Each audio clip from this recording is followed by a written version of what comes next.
ငါကျူးလွန်မိရဲ့ကံတပါဟာမင်းပဲမေညိုအပိုင်းတစ်ဘယ်တော့မှပြန်မဖတ်တော့ဘူးဆက်လည်းမရွေးတော့ဘူးဆိုပြီးတင်ထားခဲ့တဲ့အဆုံးမရှိတဲ့ဇလန်းလေးလွန်ခဲ့တဲ့14နှစ်ကရေးဖြစ်ခဲ့တဲ့နောက်ဆုံးအချစ်နောက်ဆုံးစာမျက်နှာကျမအတွက်နောက်ဆုံးရွေးနာစရာအဖြစ်ဖြစ်ကလေးပေါ့အခန်းပြတင်းပေါက်ကနေမိုးဆက်လေးတွေကိုမြင်နေရတယ်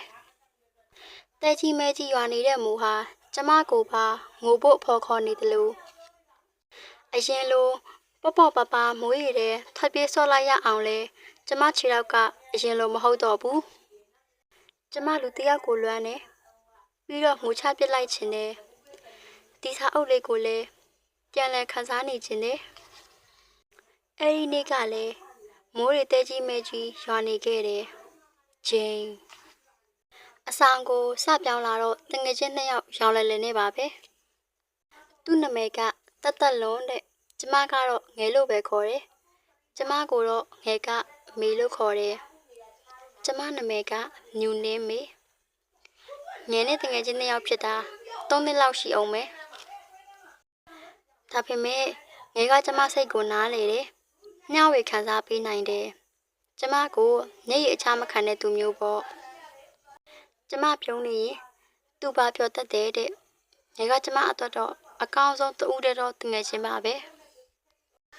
မေအဲ့ဒါဘာလုပ်နေရတော့မိုးရီချိုးနေရလေဟာခလေးလည်းမဟုတ်ပဲလာတော့သူများတွေမြင်ပြောနေအောင်မယ်လာပြီးတော့နေမကောင်းဖြစ်လိမ့်မယ်ဟဲ့မိုးရီနဲ့အတူကလေးတယောက်လိုစော်ကစားနေတဲ့ကျမကိုဖျားမဆိုလို့အခန်းထဲကနေတဆူဆူတပူပူငယ်ကအော်ရီခေါ်နေခဲ့တယ်လာပြီဘာမှလည်းမသိဘူးငယ်ကသူများချိုးလို့ကောင်းနေတာကိုဖျားမဆိုလို့ရာသီဥတုကပုံမှန်လည်းမဟုတ်ပဲနဲ့ရေထက်ချိုးလိုက်အောင်မယ်ရေချိုးပြင်းလာခဲ့ခေါင်းတုပ်ပေးမယ်ဒရိုင်ယာကပြတ်နေရတဲ့နဲ့အဆောင်တစ်ဆိုပေမဲ့ဘေးအခန်းဖော်ရင်းနဲ့လဲစကားမပြော2ယောက်တည်းပေါ့ပနေပြစ်ခဲ့ကြတယ်ငယ်ကမနက်8နာရီဆိုအလုပ်သွားတာမို့မနက်စာကိုပြင်မိခဲ့တယ်နေ့လယ်စာကိုတော့2ယောက်စလုံးအပြင်မှာစားကြတယ်ပြီးတော့ကျမကအချိန်ပိုင်းအလုပ်လုပ်တာမို့ညနေ3နာရီဆိုအဆောင်ကိုပြန်ရောက်တယ်ညနေစာကိုကျမကတာဝန်ယူတယ်အားရင်တော့စာထိုင်ရေးတယ်ကျမကစာရေးဆရာမတိတ်ဖြစ်ချင်တာကိုတောက်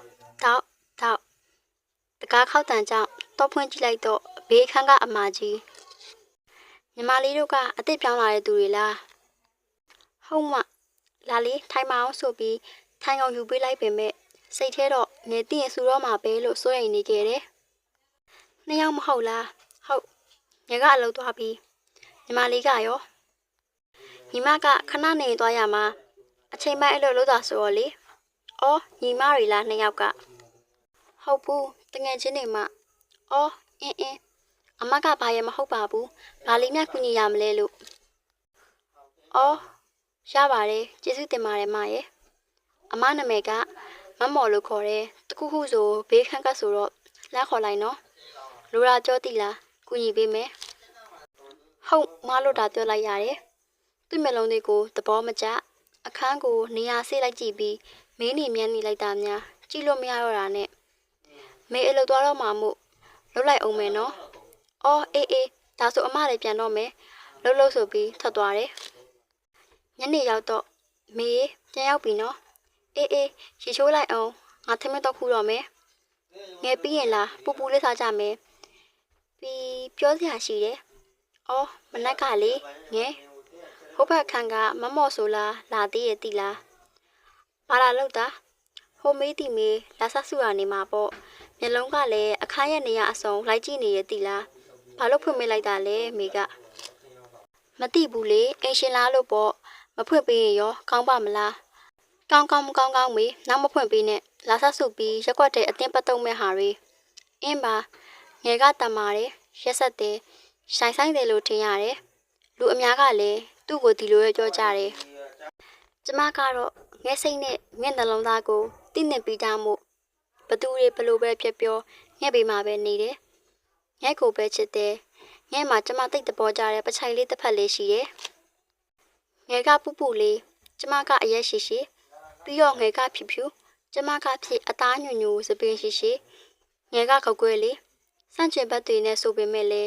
တိုင်ပင်ရပြောဆိုရတာလွယ်တယ်နားလဲဖို့ရနှစ်ခါမပြောရဘူးဒီလိုပါပဲမျိုးမတူတဲ့စန့်ကျင်ဘက်တန်လိုက်တွေဟာပိုပြီးဆွဲငင်ကြတယ်မဟုတ်လားရေမိုးချိုးစားတော့ပြီးကြတော့ပြောစရာရှိရဲဆိုတော့ဘာပြောမလို့လဲငယ်ဒီနေ့အလုပ်ထဲမှာဟာဆိုပြီးအစားချီလိုက်တာညအိတ်တဲ့အထိပါပဲသူကဘယ်အချိန်အိပ်ပျော်သွားလဲမသိကျမကလည်းဘယ်အချိန်အိပ်ပျော်သွားလဲမသိငယ်ကသူ့အလုပ်ထဲမှာအဆင်မပြေတဲ့အကြောင်းအစကလေးသာသိလိုက်ရတယ်မေးငါလောက်သွားပြီနော်ငယ်ခေါ်တန်ကြမှလက်နိုးသွားခဲ့တယ်ငယ်မနှက်စာမဟင်းကားဝယ်ထားတယ်ထမင်းနဲ့စားလိုက်နော်မနှက်ကြရင်မနှက်စာကိုကောင်းကောင်းလုပ်ပေးမယ်နော်ဟုတ်ဂူးဆိုင်သွားအောင်ငယ်အော်မေးတော့မလို့မေးအလုပ်သွားရင်လေဆိုင်ကိုဒရိုင်ယာလေးဝင်ပေးခဲ့ပါလားအပြန်ချမှငယ်ဝင်ယူလိုက်မယ်လေအခုကဆိုင်မဖွင့်သေးလို့ဟုတ်ကားရိတ်နောက်ကအဆိုင်လေသိရမလားညထွက်သွားတာကိုဝရန်တာကနေကြည့်ပြီးညကသူရင်ဖွေးခဲ့တဲ့မြကိုကြံစည်ရမိတယ်ညကတိတ်တနာဖို့ကောင်းတာပဲအဆောင်ရှိမှကားလန့်ရှိတယ်ကားဂိတ်ကအဆောင်နဲ့မျက်စောင်းထိုးလောက်မှလေဝရန်တာကနေညက်ကိုလှမ်းကြည့်နေမိတယ်ငယ်ရက်နေတဲ့နောက်မှာလျှက်စစ်ပစ္စည်းဆိုင်ရှိတယ်အဲ့ဒီဆိုင်ကသူများဆိုင်တွေနဲ့မတူဘူးမနက်10 နာရီကျမအလုပ်သွားချိန်လောက်မှဆိုင်ခင်းတာဘောစီရထိုင်နေဆိုင်ထင်ပါရဲ့ကျမအဆောင်ကနေထွက်ပြီးဆိုရင်သူကျမနောက်ကစပိန်နဲ့ပါလာတယ်ကျမကိုကြွတက်ပြီးဆိုင်ခင်းနေတခါတလေတိုက်မိမလို့ဖြစ်တတ်သေးတယ်သူနဲ့ကျမကစကားမပြောဘူးပေမဲ့မြင်နေကြတွေ့နေကြဆိုတော့ရှင်နီတလူလိုတောင်ရှိတယ်စုလေကအရန်ဆောင်ရတယ်တခါတလေအလုံးနောက်ကြတဲ့အထိပါပဲကားဆောင်နေရတဲ့အချိန်တွေဆိုအမြဲလိုဆိုင်ခင်းနေတဲ့အဲ့ဒီလူကိုကြည့်နေမိတယ်သူ့ပုံစံကပစိုးတူတူနဲ့အသားကမဲသည်ကွန်းကစားသည်သူ့ဆိုင်ကနေကျမတို့အဆောင်ရှိထိကွန်းရလာဝဲတယ်နေပူလည်းအဆောင်မပါမိုးရွာလည်းအဆောင်မပါနဲ့သူစပိန်ပေါ်ကစီးရင်သူ့ပစိုးနောက်မှာအကွက်တကွက်စပိန်ကိုရေမတုပ်ခဲ့ဘူးထင်ပါတယ်နေ့တိုင်းသူ့ကိုကြည့်ပြီးပြုံးနေရတာကလည်းအလုပ်တစ်ခုလိုပါပဲတခါတလေကျမကားပေါ်တက်တဲ့အထိသူဆိုင်လာမခင်းရင်ကျမလိုက်ရှာနေမိသေးတယ်9 နာရီကျော်သွားလို့အလုံးနောက်ကျမှဆိုပြီးပြပြတလဲဒရိုင်ယာယူကားဂိတ်ကိုအပြည့်အလွှာထွက်လာခဲ့တယ်ဟဲဆိုင်လည်းမဖွင့်သေးဘူးအဆောင်ပေါ်ပြတ်သွားဟရင်လဲနောက်ကျနေအောင်မယ်ဆိုင်ရှိကဂျိတ်လေးမှာချိထားခဲ့ပြီးဆိုင်ပုံမှာဖုန်းနံပါတ်ယူနေတော့စုလေဟာကားကလည်းလာပြီးလိုက်မယ်နေအောင်ကားပေါ်အပြေးတက်ကကားပေါ်ရောက်မှဟယ်လိုအကိုဒီနေ့ဆိုင်ဖွင့်မှာလားဟုတ်ကဲ့ခဏနေလာမှာပါအလုံးနောက်ကျနေလို့ဒရိုင်ယာကိုဆိုင်ဝါမှာချိတ်ထားခဲ့လိုက်တယ်ကြည့်ထားပြီနော်အပြန်ချဝင်ရုံမဲ့အကိုအော်ဟုတ်ကဲ့အားဆိုတာပဲနော်ဟုတ်သူ့အတန်မှာယောက်ျားတစ်ယောက်ရဲ့အတန်အရေးအသွေးတွေရှိတယ်ရှင်းလင်းပြတ်သားတယ်ပြီးတော့နားဟောင်လို့လည်းကောင်းတယ်အလောက်ကအပြန်အကိုမနက်ကဒရိုင်ယာလေးတွေ့လားဘယ်လောက်ကြလဲကြည့်တော့မကြည့်ရသေးဘူးဟဲဘယ်လောက်ကြမှာလဲခဏပါပဲထိုင်လေထိုင်ကုန်လေးဆွဲယူပေးတယ်ဘလို့ဖြစ်သွားတာလဲမသိဘူးလေဟမ်အော်မေကတကယ်မသိတာ3 နေရသွားတာနေမှာဟုတ်ပြီကွန်းတမြုံမြုံနဲ့ပြောနေပုံကချစ်စရာကောင်းလို့နဲ့ဖနက်ထောက်ကနာနဲ့ကြိုးဖြစ်ပြီးခဏချွတ်ထားလိုက်မိတယ်သူဒရိုင်ယာကိုဖြုတ်ပြီးဆန်းနေတဲ့အချိန်ကျမသူ့ကိုငေးကြည့်မိသွားခဲ့တယ်သူ့မှာညဝန်းညိုတွေရှိတယ်ပတိုင်းမွေမုတ်စိတ်မွေတွေလည်းအများကြီးပဲနှုတ်ခမ်းတွေဟာကွန်းစားဟာတော့ရဲပြီးဆိုနေတယ်စွတ်ကျက်အဖြူလဲဝတ်ထားတာမို့သူ့ရင်ဘက်ကနတ်မောင်လာတဲ့အမွှေးရှိကြီးတွေတောင်အထင်သာတွေ့နေရသေးတယ်ရပြီညီမရပြီလို့အော်ဟုတ်စမ်းပေးလိုက်မယ်နော်ပြောဆိုဒရိုင်ယာကိုမီးပလက်ဖောက်ထိုးကသူ့ရဲ့စပင်သူများကိုစမ်းပြနေတယ်ငေးကြည့်နေမိတာဘလောက်မြကြသွားလဲမသိညီမရှင်ရပြီနော်အော်ဟုတ်ဟိုလေဘလောက်ကြလဲရင်ရတယ်မပေးနဲ့တော့ဟာမဟုတ်တာရတယ်လို့အော်အဲ့ဒါဆိုလဲပြီးရောကျေးဇူးနော်ဆိုပြီးဒရိုင်ယာကိုသူ့လက်ထဲကယူကလှည့်ဟပ်လာခဲ့တယ်ဆိုင်ရှိရောက်မှခြေထောက်မှာဖနက်မပါမှန်တတိထားမိပြီးဖနက်လက်ညှိုးဖွေးပြလိုက်တော့ပြုံကြီးနေပုံကအလွန်နှိမ့်လို့ဖွယ်ရာကောင်းလွန်းလာပေတယ်အကြည့်ချင်းဆုံလိုက်ချိန်မှာရှင်ထဲကအတန်တခုကြားလိုက်ရတယ် အင်းဟုတ်တယ်အဲ့ဒီအကြည့်အဲ့ဒီအပြုံးကြောင့်ကျမရေခုန်တက်ခဲ့တယ်သွားလိုက်အောင်မယ်နော်သူခေါင်းနာညိပြပြီးကျမရှက်သွားမှဆိုလို့ထင်တယ်ဘာမှဆက်မပြောပဲပြင်စရာရှိတာစက်ပြင်နေတယ်ဖနက်ကိုကောက်ယူပြီးစီးရောက်မစီးတော့ပဲခြာကနေလက်ဟတ်လာခဲ့လိုက်တယ်သူကျမကိုကြည့်နေမှလားရဲနေမှလားလမ်းရဲ့အပူညနေနေအကြရဲ့အပူလူတွေရဲ့အကြည့်ကျမဘာမှမခံစားမိတော့မေးရေငါရောက်ပြီးအင်းရေချိုးလိုက်အောင်မေသမင်းခူလာလိုက်နေမယ်နော်ဟင်းမေစားလိုက်တော့ငယ်အပြင်မှာစားလာတယ်သူဒီနေ့လာကြိုရလေဒါနဲ့ပဲတူစားလိုက်တာဖုံးဆက်မလို့ပဲငယ်ကကောင်လေးရှိတယ်သူ့ကောင်လေးနဲ့သူ့ရဲ့ရက်ဆိုကျမနဲ့အတူသမင်းစားလေးမရှိဘူးအဲ့ခါကျရင်ကျမစိတ်မကောင်းဖြစ်မိရဲ့စိတ်မကောင်းမဖြစ်ပါနဲ့မေရဲ့လာပါငယ်စားနိုင်တဲ့လောက်ထပ်စားလိုက်မယ်နော်သမင်းစားနေရင်ဒီညလာပြေးဆိုတော့ဝရဏထွက်ထိုင်ကြမလားအေးပြရပြဟာလောက်ပါဝရဏကိုတယောက်တည်းဆိုတော့လည်းမထွက်ချင်ဘူးဟာ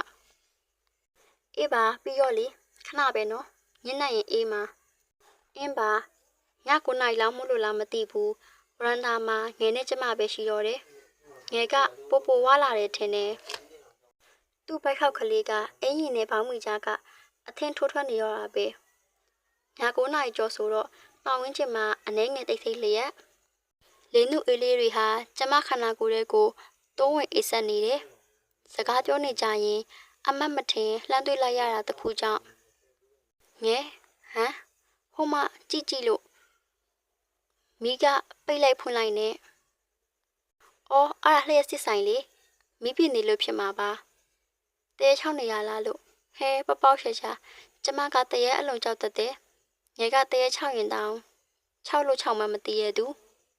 ကြောက်မနေပါနဲ့မိယာဟိုမှာလူ2ယောက်တောင်ရှိနေတဲ့ဟာကိုဟမ်ကျမပို့လို့တောင်မျက်လုံးအပြူသားဖြစ်သွားမိတယ်အဲ့ဆိုင်ကကျမမြင်နေတွေ့နေကြလူ1ယောက်သာရှိတာအခုလူ2ယောက်တဲ့ဟဲ့မေအဲ့ဆိုင်မှာလူ1ယောက်ပဲတွေ့ဘူးပါတယ်ဟဲ့ငယ်ရဲ့မျက်စိတွေလည်းမကောင်းတော့ဘူးလားမသိဘူးဟာအမကြီးရဲ့အကိုကြီးရဲ့လေ2ယောက်ဟဲ့2ယောက်ရင်ခုန်နေစင်မှာပဲဆိုင်ဟာမိပိတ်သွားပြီးကျမတို့ရှိရဲ့ဘက်ကိုစပိန်ကလေးရွှေလျားလာခဲ့တယ်အမျိုးသမီးကအမျိုးသားရဲ့ခါကိုဖက်လျက်တွေ့လားအမတွေ့ပြီလားယင်ဟာတကယ်ပါပဲမေရဲ့ငယ်ကတော့ရီမောနေခဲ့ပြီးကျမကတော့တိတ်ဆိတ်သွားခဲ့တယ်တဖြည်းဖြည်းဝေခွာသွားတဲ့စပိန်လေးကိုငေးရင်းနဲ့ပေါ့မော်နေမေအဲ့ချင်မှုသူနဲ့ဖြေးလိုက်မိတယ်အခုတလောလိုင်းကားပေါ်တွေမှာလည်းအလူအရက်တွေများနေရတော့မေဂယုဆိုင်တခုခုဆိုကားပေါ်ကတန်းစင်းတီလားအင်းပါငယ်ရဲ့ဂယုဆိုင်မေဒီနေ့မသွားဘူးကိုလက်တယ်မတဲခြင်းလို့လေဟဲဟုတ်လားနှစ်ဖူးကိုလာဆန်းပြီးစေးကြွတောက်ထားအောင်နင်းနေမှမတက်တာရင်စိတ်ကတော့ရမယ်အပြန်ပါဝယ်ခဲ့ရမလဲပါစားခြင်းလေဟင်းရတယ်ငယ်စေးတောက်ပြီးအိတ်လိုက်မယ်တက်တာသွားမှာပါအင်းမာတက်တာအဲ့ဒါဆိုလဲသွားတော့မယ်နော်ဟုတ်ဂယူဆိုင်ငယ်ကားပေါ်မှာအင်းမာမေမနက်စာစားပြီးဝရန်တာမှာလာခဏလျှောက်တော့အကိုဆိုင်ဘက်ကိုကြည့်မိလိုက်တော့ဆိုင်ကမဖွင့်သေးကျန်းပြင်းဟာနေပူနေတယ်ဒါပေမဲ့ခြေရောက်တွေကမရွှေ့အကိုအလားကိုစောင့်ကျင်ပုံရတယ်ခဏအကြာကားလမ်းတစ်ဖက်မှာအကိုစပိန်နေလာတာကိုတွေ့လိုက်ရတယ်ကျမသူ့ကိုကြည့်နေတယ်လို့သူလည်းကျမကိုကြည့်နေမှာပဲအခုစပိန်နောက်မှာကုန်တင်ကားကြီးတခဏလေးအတွင်းစပိန်ဟာဂျိုင်းခောက်ထဲကိုတစ်ချက်ချော်သွားတော့ကျမရင်နဲ့ထိတ်ကနေလှန်သွားမိတယ်အကိုကစပိန်ကိုဘေးချရက်လိုက်ပြီးကျမကိုလှမ်းပြုတ်ပြသေးတာအဆောင်ရှိက900ဆိုင်ထိစပိန်သွန်းလာပြီး900ဝယ်ကစပိန်ကလေးပြန်နှင်းသွားတယ်သူပြုံးပြလိုက်တဲ့အချိန်ကျမရင်နဲ့ကန့်ညိနေတဲ့လိပ်ပြပေါင်းများစွာဟာတဖန်ပြန်လဲလှုပ်ရှားပြောင်းဝဲကုန်ကြတယ်အကြောင်းမရှိအကြောင်းရှာဝရန်တာမှာကျမအလုပ်ရှုပ်နေပြီးစိတ်တောက်ဖို့လဲမင်းနေခဲ့တယ်ကျမလိုပဲသူလဲဆိုင်ရှိထွက်ပြီးဟိုဝါရှာတီးရရှာနေပါပဲအော်ဒရိုင်ယာဟုတ်ပြီနိုင်ရနဲ့တစ်ချက်ထုလိုက်တယ်အလဲနေသေးတယ်နောက်ထပ်၄-၅ချက်လောက်ဆင့်ကခပြီးထထုပစ်လိုက်တော့အထက်ကတစ်ခုခုပြတ်သွားတာထင်ပါရဲ့တစ်ချက်မြည်နေတယ်ကျမအပြေးဆင်းသွားပြီးအကိုပြတ်သွားလို့ဆိုပြီးဒရိုင်ယာလေးထောင်ပြလိုက်တော့သူပြုံးသွားတယ်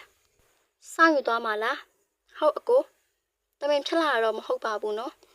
ဖြတ်เสียလားအကိုကလည်းလွယ်ရများထင်နေလားခက်တယ်ပေါ့ဟာမဟုတ်ပါဘူးဆိုဟာသူအတန်ထွက်ရီမောသွားတယ်ပြီးတော့ကျမကဘလောက်ကြလဲဟင်းမပေးနဲ့ရတယ်ကျေးဇူးပါအကိုကြံကြီးထွက်လာခဲ့တယ်နောက်ကိုတစ်ချက်မှလှည့်မကြည့်အစာဝါရောက်မှမေးဖော်သွားဝယ်ရလဲဒရရတော့ပြင်တာမေ3ရက်နေနဲ့ထပ်ပြီးရသွားလို့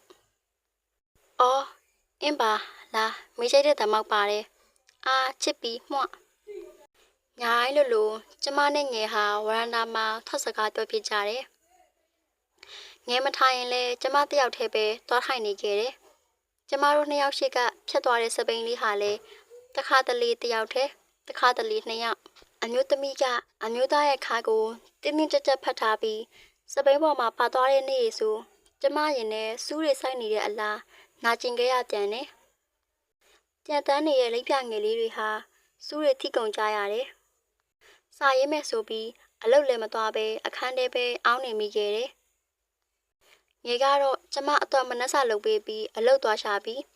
မနှက်စာစားပြီးဝရဏာကိုထွက်ကလမ်းလျှောက်နေမိတယ်အကိုဆိုင်ကိုကြည့်လိုက်တော့အချိန်က12နာရီကျော်နေပြီ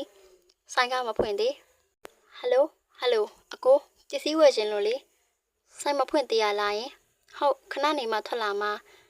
ဘာဝယ်မလို့လဲအရေးကြီးလားအရေးမကြီးပါဘူးရတယ်အကိုမိပလက်ကောင်လေးဝယ်ခြင်းလို့ခဏနေမှလာခဲ့မယ်နော်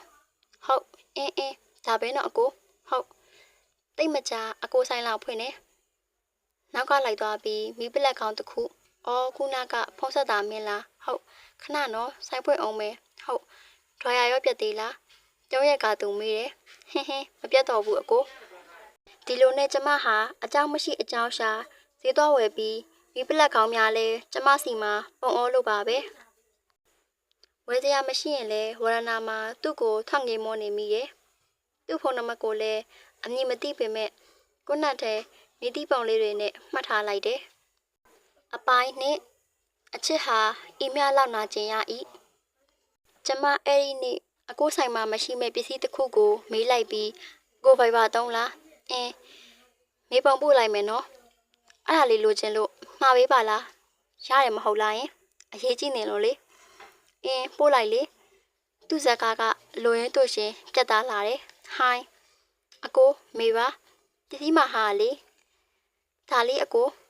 ဈေးတွေရောစိုက်တွေရောတည်ကျင်လို့မိဝဲပုံစံလေးပို့ထားပေးလိုက်တယ်အကိုကဖိုင်ဘာတိတ်မတုံးဘူးထင်တယ်ကျမစာပို့ပြီး2ရက်လောက်ကြာမှပြန်စားလာတယ်ရှာပေးမယ်ရှာမရရင်သွားပေးမယ်အကောင်းပြောနေရအကိုစားမနေနဲ့ကိုလည်းအကောင်းပြောနေရပါကျေးဇူးပါရှာပေးမယ်ဆိုရင်လေ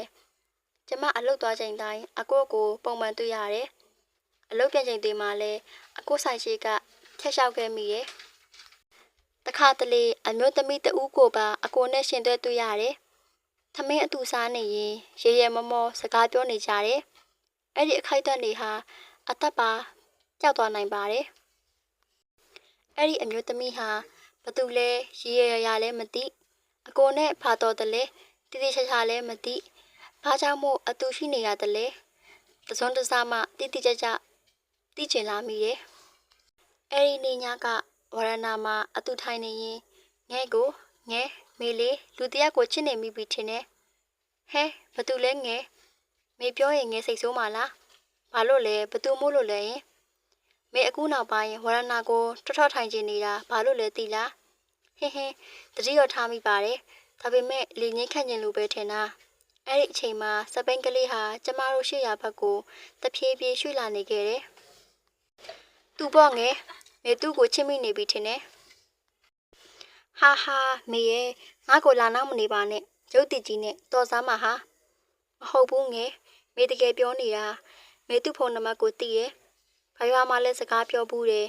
အကြောင်းမရှိဘဲလဲသူ့ဆိုင်ကိုဈေးသွားဝယ်နေမိတယ်ငယ်ရဲ့မိပလက်ခေါင်းတွေလေမယုံဘူးမနောက်စားမနဲ့မိရဲ့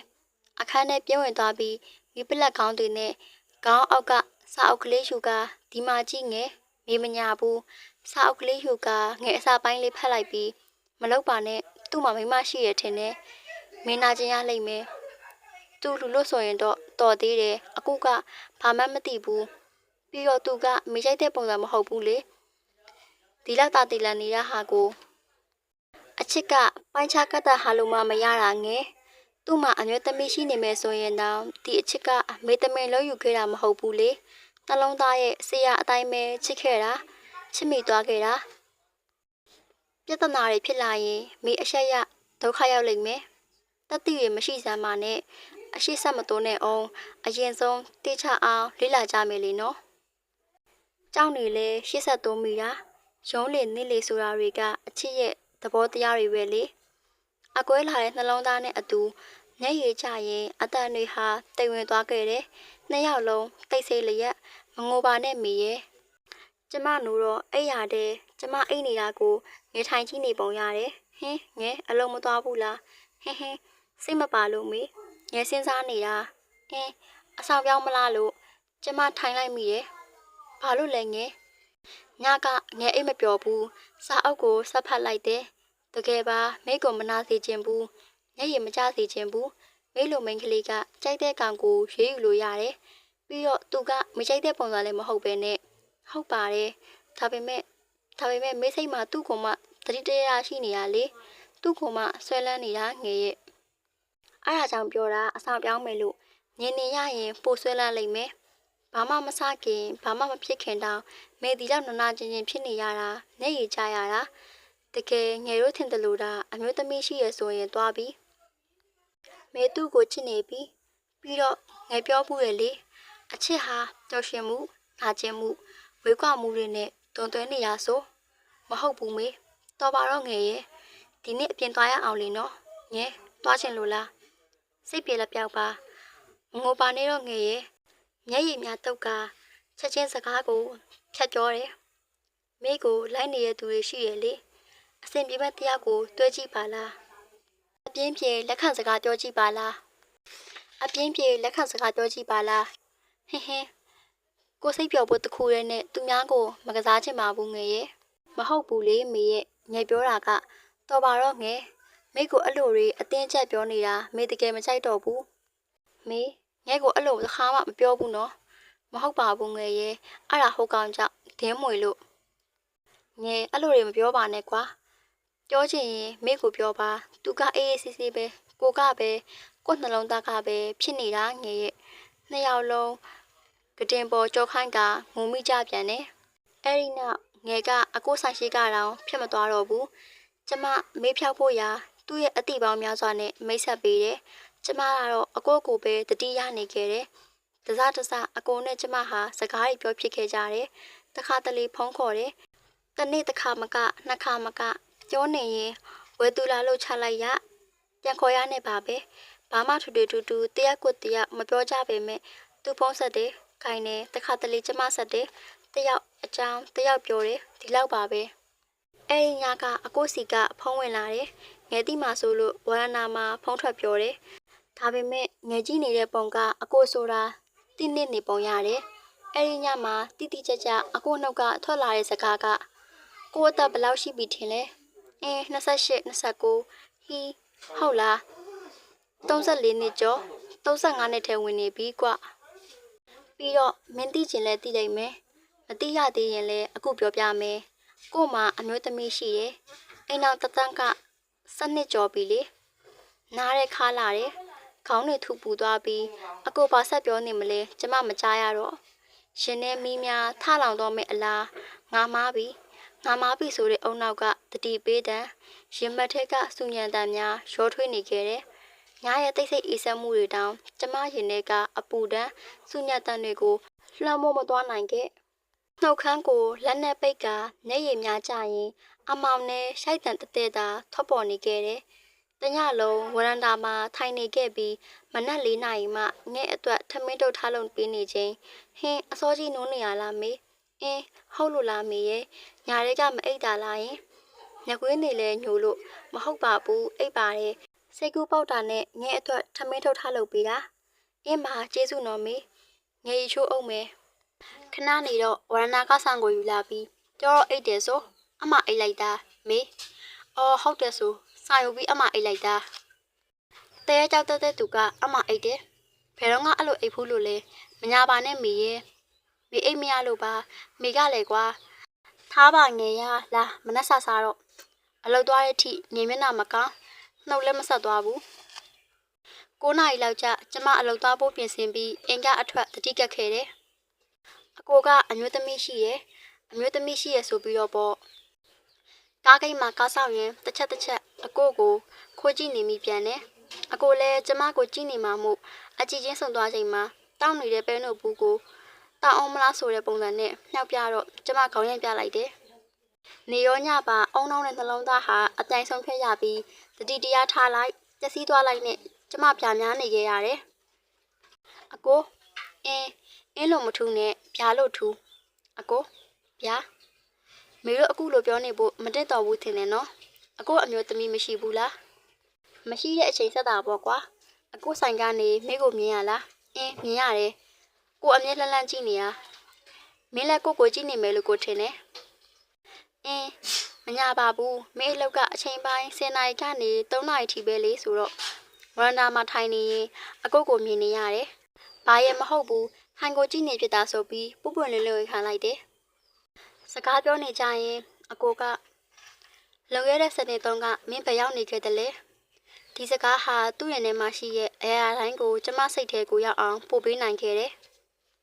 တခါတလေမင်းကိုတတိရတယ်ဒါပေမဲ့မင်းကိုနစ်နာပါစေ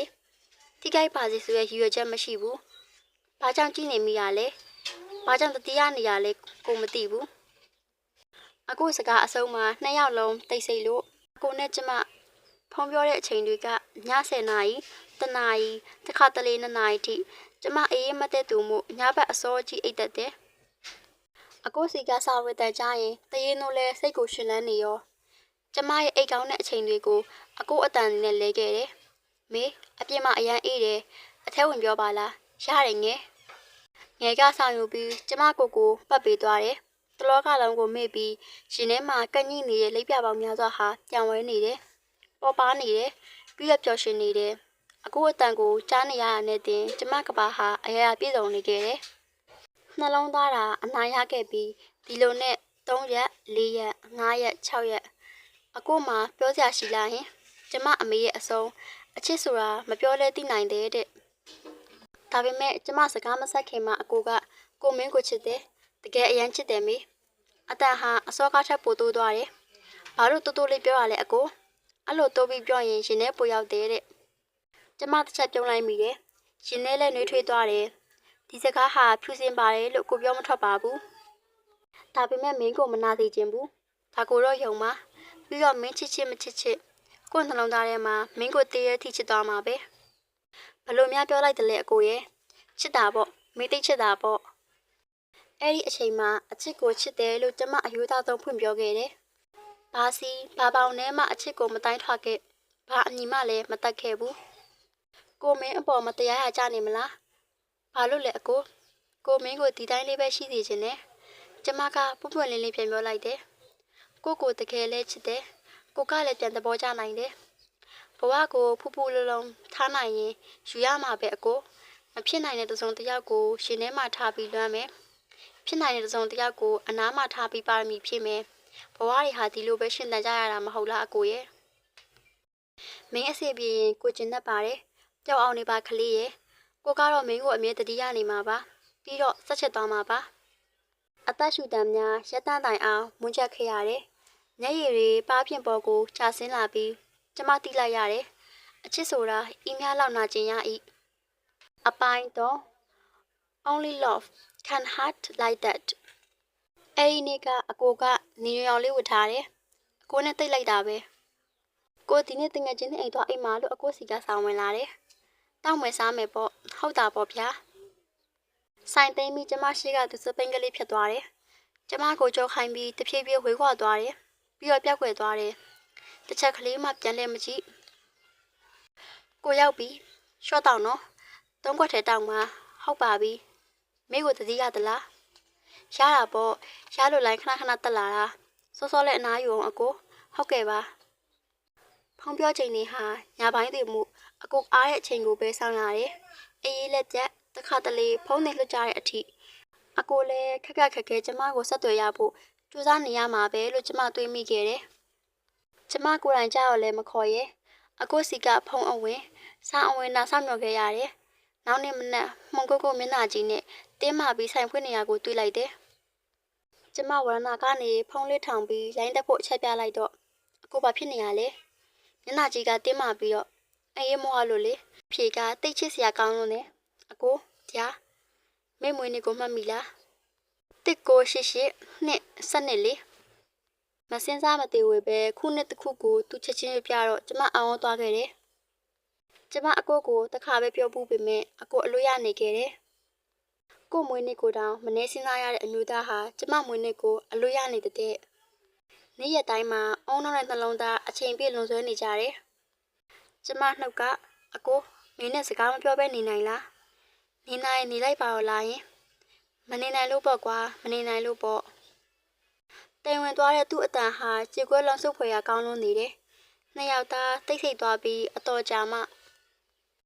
ကိုမင်းစကားကိုနားဟောင်းနေနော်။မင်းမြင်နဲ့ကြားတယ်မဟုတ်လား။မတိချင်အောင်ဆောင်ပြီးကျမကဘာတွေလဲဟင်။ဟာကိုစပိန်ကိုရေတုပ်ပြီးစီးရလေ။နေပူပူမိုးရရအဆောင်ပါရလေ။ကွန်းလက်လျှော့စားတယ်။ဆိုင်လက်အစောကြီးသိမ့်နေလေကွာ။မင်းမတွေ့ဘူးလား။အဲ့ဒါဘာဖြစ်လို့လဲအကိုအထူးဆမ်းမမဟုတ်ပဲအကိုအတွက်ကောင်းတာပဲဟာကိုအဲ့ဒါမင်းစကားကိုနားဟောင်းတာလေမင်းကိုစိတ်ထဲရှိနေရလေကွာမေးတိပါတယ်စားလိုက်တာပါအကိုရဲ့မင်းနော်အိတ်တော့နော်ဖုံပြောပြီးကျမအိတ်ရတဲ့ဝင်ချိန်များတွေမှာငယ်နှစ်နှစ်ချက်ချက်အိတ်ပျော်နေခဲ့ပြီည2 နာရီကျော်မှအိတ်ဖြစ်လာတဲ့ကျမကမနက်ငယ်ဘဲချိန်အလုပ်သွားလဲမသိတော့ကျမအလုပ်ချိန်နောက်ကျမအလူအရက်ပြေးဝင်နေခဲ့ရတယ်ငယ်ပြန်လာရင်စားဖို့သမင်းကြွကူထားပေးတယ်အရင်လိုသမင်းလက်ဆောင်မစားဖြစ်တော့အကိုစီကစားဒါမှမဟုတ်ဖုံးဝင်လာတဲ့အခါချက်ချင်းပြန်ပြောရမှာမဟုတ်ရင်သူမအားတော့မှဆိုလို့အလုပ်တွေကိုကျွလွတ်ထားရပြန်တယ်ဒါပေမဲ့လေငယ်ကအရာရာကိုနားလည်ပေးခဲ့တယ်မေထားတော့လေဒီနေ့မေချိုက်တဲ့အုံနှောက်ခေါက်ဆွဲချက်ထားတယ်အများကြီးစားနော်ကောင်မလေးပိန်သွားလိုက်တာဆိုပြီးကျမစပင်ကိုတက်တင်ပေးကြငယ်မေကိုဘလောက်ချစ်လဲဘလောက်ခင်လဲဆိုတာမေသိတယ်မဟုတ်လားမေသိပါတယ်ငယ်ဘလောက်ဆိုရရောသိရမဟုတ်လားမိကိုအရှိတ်ချစေရဲ့နေ့ငယ်သူ့ကိုတတ်မှာငယ်မိကိုမနာကျင်စေခြင်းဘူးတခုတော့အမြဲတတိထားပါအချစ်ဟာနေရာတိုင်းအသုံးမဝင်ဘူးအချစ်မှာတတိရှိရမယ်အယုံမလွယ်နဲ့မေအလုပ်တော်တော့မယ်နော်ငယ်ကတမိုးရှိရဲ့စကားများစွာကိုပြောသွားတယ်ငယ်သူ့ကောင်လေးနဲ့ပြတ်သွားပြီလို့ပြောတော့ကကျမနဲ့တိတ်ဖို့မအားခဲ့အကိုနဲ့ဖုံးပြောခဲ့တယ်တောင်းမမာရငယ်ရဲ့အကိုဗျာမိလက်ဆောင်ပြီးရင်အကိုလက်ခံပါလားတတလုံးအနားမှာထားမှာပေါ့အကိုကိုနားဟောက်စေခြင်းတခြင်းတွေရှိရဲ့နားဟောက်မလားပြောလေဘာတခြင်းလဲ Only love can hurt like that အညာကအကိုကိုနားဟောက်စေခြင်းတခြင်းတွေအကုန်လင်းချပြီးပို့ပေးလိုက်တယ်စလေးဖို့အကိုဟုတ်ကဲ့ပါဗျာတခြားနားဟောက်လိုက်မယ်နော်ညတွေမှာကျမဟာကိုထအသက်10နှစ်ကြီးတဲ့အမျိုးသားကိုအချစ်ရဆိုရင်ပုံမြင်ဇလန်းတွေအကြောင်းပြောပြနေခဲ့သေးတာအကိုဗျာနားမညိဘူးလားမညိပါဘူးချစ်စရာလေးဟာကိုအတန်းကဆွဲဆောင်မှုရှိတယ်တီးတီးတသားလေးအိုးမြောက်ပြီးအကိုကတကယ်ပြောတာဖုံးမချချင်လောက်အောင်ပဲဆိုကမှအချိန်ကိုကြည့်မိလိုက်တယ်အကိုမေးပြန်ခေါ်ပေးရမလား2 နာရီကျော်နေပြီဖုံးပြောတာအကိုဘေးတွေကုန်နေအောင်မယ်လေရတယ်ကုန်ပါစေပေါ့ဟာအကိုကလည်းဘယ်ဟုတ်မလဲမေးပြန်ခေါ်ပါမယ်ရပါတယ်ဆိုမာအဲ့ဒါဆိုလေဟိုဟာလေတစ်ခုလောက်မေးလို့ရမလားယင်မေးလေကွန်းဘာလို့စားရလဲဟင်ရောဂါရလိမ့်မယ်မစားပါနဲ့လားပြင်းလို့လေဝါနေတာဝါရတာကအရသာရှိလို့ဒါပေမဲ့ကွာမင်းအနားမှာရှိရင်တော့မင်းနှုတ်ခမ်းလေးကိုပြောင်းပြီးနမ်းမှာပေါ့ဟာအကိုကလည်းအဲ့ဒီညက3 နာရီခွဲတဲ့အထိဖုံးပြောဖြစ်ခဲ့ကြတယ်အဲ့တော့နော်တနေ့လုံးပြင်ပန်းထားရတဲ့အထဲဒါပဲလားလေဒါပဲပေါ့ဘာမှပြောစရာမရှိတော့ဘူးလားပြောစရာတော့ရှိပါတယ်ဒါပေမဲ့အကိုကကွန်းသူ့ဘက်ကထားရလိုက်တဲ့လမ်းလျှောက်တန်ရီခတ်လိုက်တဲ့တန်ပလုတ်ချင်းတန်ကျမအားရပါရရီမောလိုက်မိတယ်ရပြီမှချစ်တဲ့အကိုဖုံပြောလို့ပြီးသားပဲမဲ့ကျမအိတ်လို့မပြောခဲ့ပါအသေးများစွာရှိရုပ်တွေသွင်းနေမိရဲ့အကိုကမိန်းမရှိရဲ့ကျမကလူလို့မိသူများမသိပဲခိုးပြီးဆက်သွယ်နေခဲ့ကြတယ်ဖောက်ပြန်ရောက်နေပြီလားကံကားပါတဲ့ကတပားကိုကျူးလွန်နေခဲ့မိပြီလားဟာငါကဖောက်ပြန်နေရမှမဟုတ်ပဲစကားလေးပဲပြောနေမိတာကိုဒါပေမဲ့နေကိုနေတည်ရလေမေသိရလေ ငါသူ့ကိုချစ်မိနေရလေဘာဖြစ်လဲဘသူကူးဆက်ရမလဲဟိုကနင့်ကိုယူမမှုလို့လားယူမပေါ့အကိုကငါ့ကိုဒီလောက်ချစ်တာနင်ကရောယူမလားဘာတွေဖြစ်မလဲမတွေးတော့ဘူးလားဘာကိုမမောနေရလဲဘာမှမမှန်မောပါဘူးငါချစ်မိလို့ပေါ့ငါချစ်နေလို့ပါဟာဒီနားကပတ်ဝန်းကျင်ကြီးတည်သွားရင်နင်တော့အဆက်ကွဲပြီနင်တင်မဟုတ်ဘူးငယ်ပါသူများတွေခေါ်ထဲမှာတယောက်တည်းမိကိုမများစွာမေးရင်ဖြေရင်ငိုရင်ရှင်နဲ့စွန့်အောင်လာတယ်ဝရန်တာမှာဝန်ခနဲ့ပြစ်လဲသွားပြီးထိုင်းရတာစောင့်ဝင်နေမိပြန်တယ်ဟဲမေငါထွက်ပြေးလာပြီးထူပေးတယ်ဒါပေမဲ့မတက်ရက်လိုက်ဖို့အားမရှိခဲ့အဆောင်ကတချို့အခန်းတွေမြူဖွင့်ပြီးတီးတိုးပြောကကြည့်နေကြတယ်သူကဘာပြောလို့လဲမေဟင်းဘာပြောလို့လဲသူကပုံမှန်ပါပဲ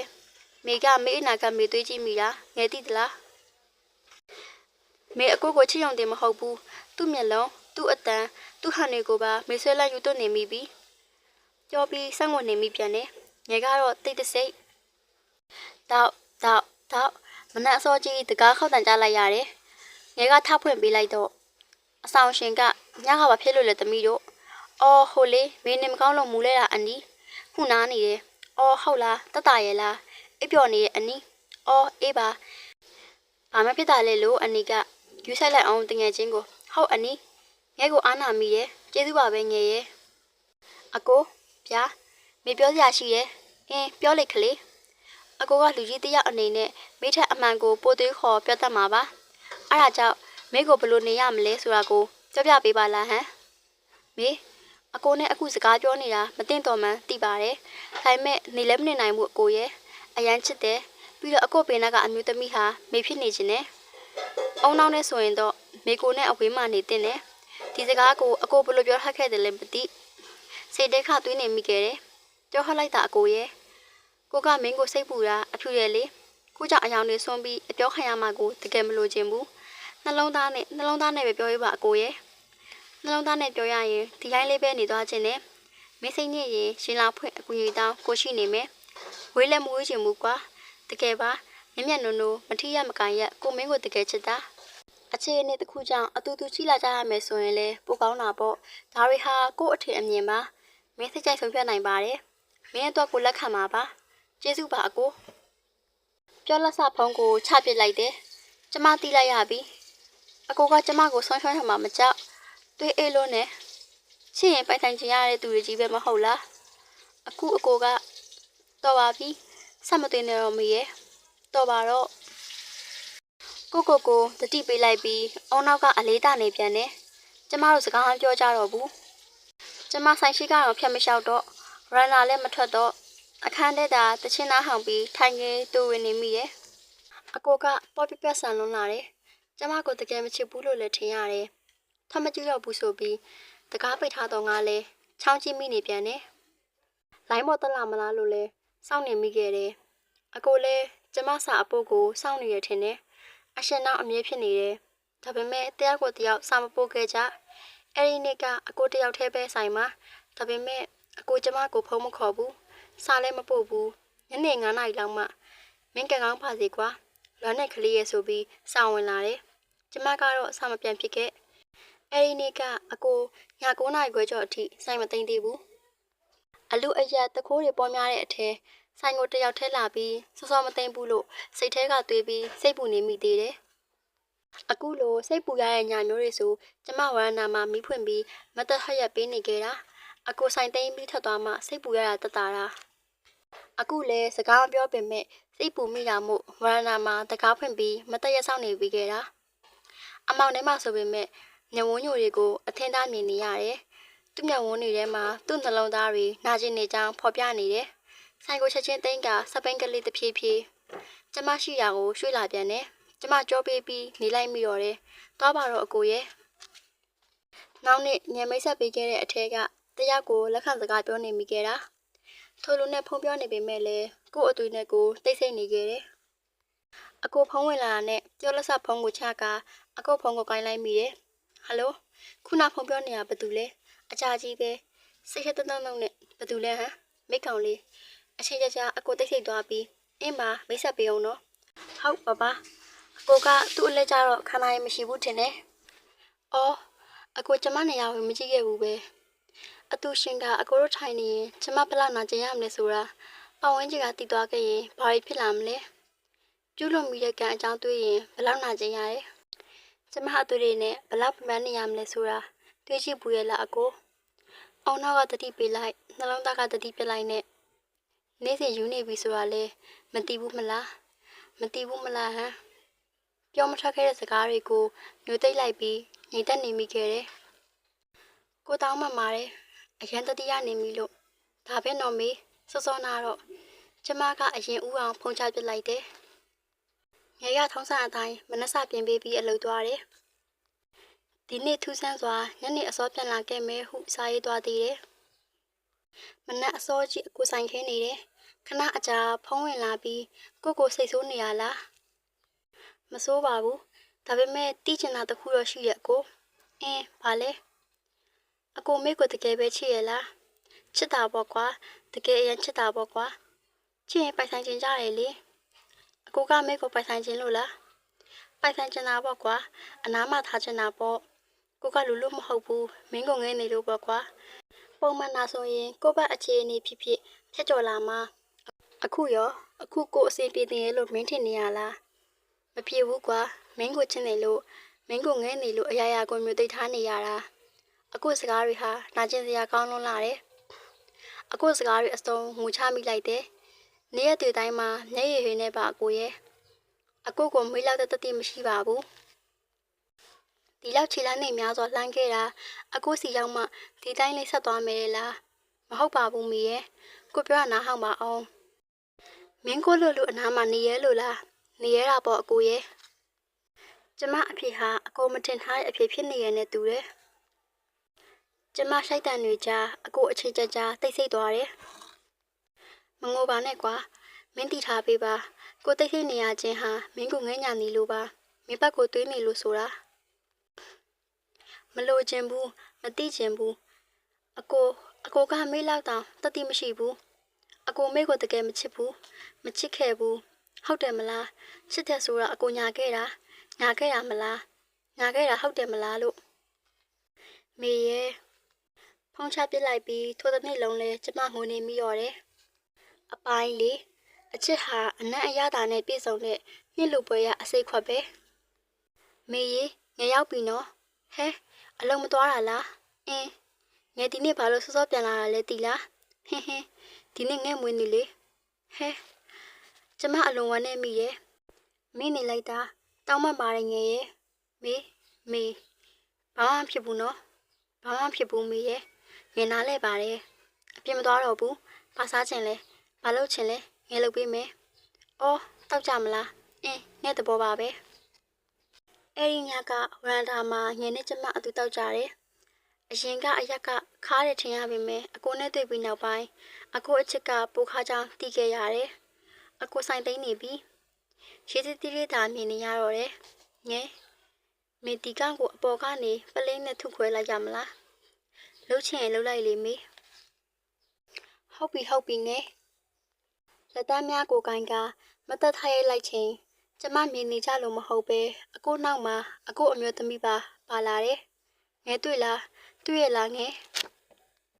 ဘာမှမပြောပဲပလင်းနဲ့ကိုကောင်းကိုသာရိုက်ခွဲလိုက်မိတယ်ကျမ်းမြင့်ပေါ်သူကျမပြစ်လဲသွားပြီးကျယ်ရီမြင်နေရတယ်ပြီးတော့ငဲခေါ်တန်တွေ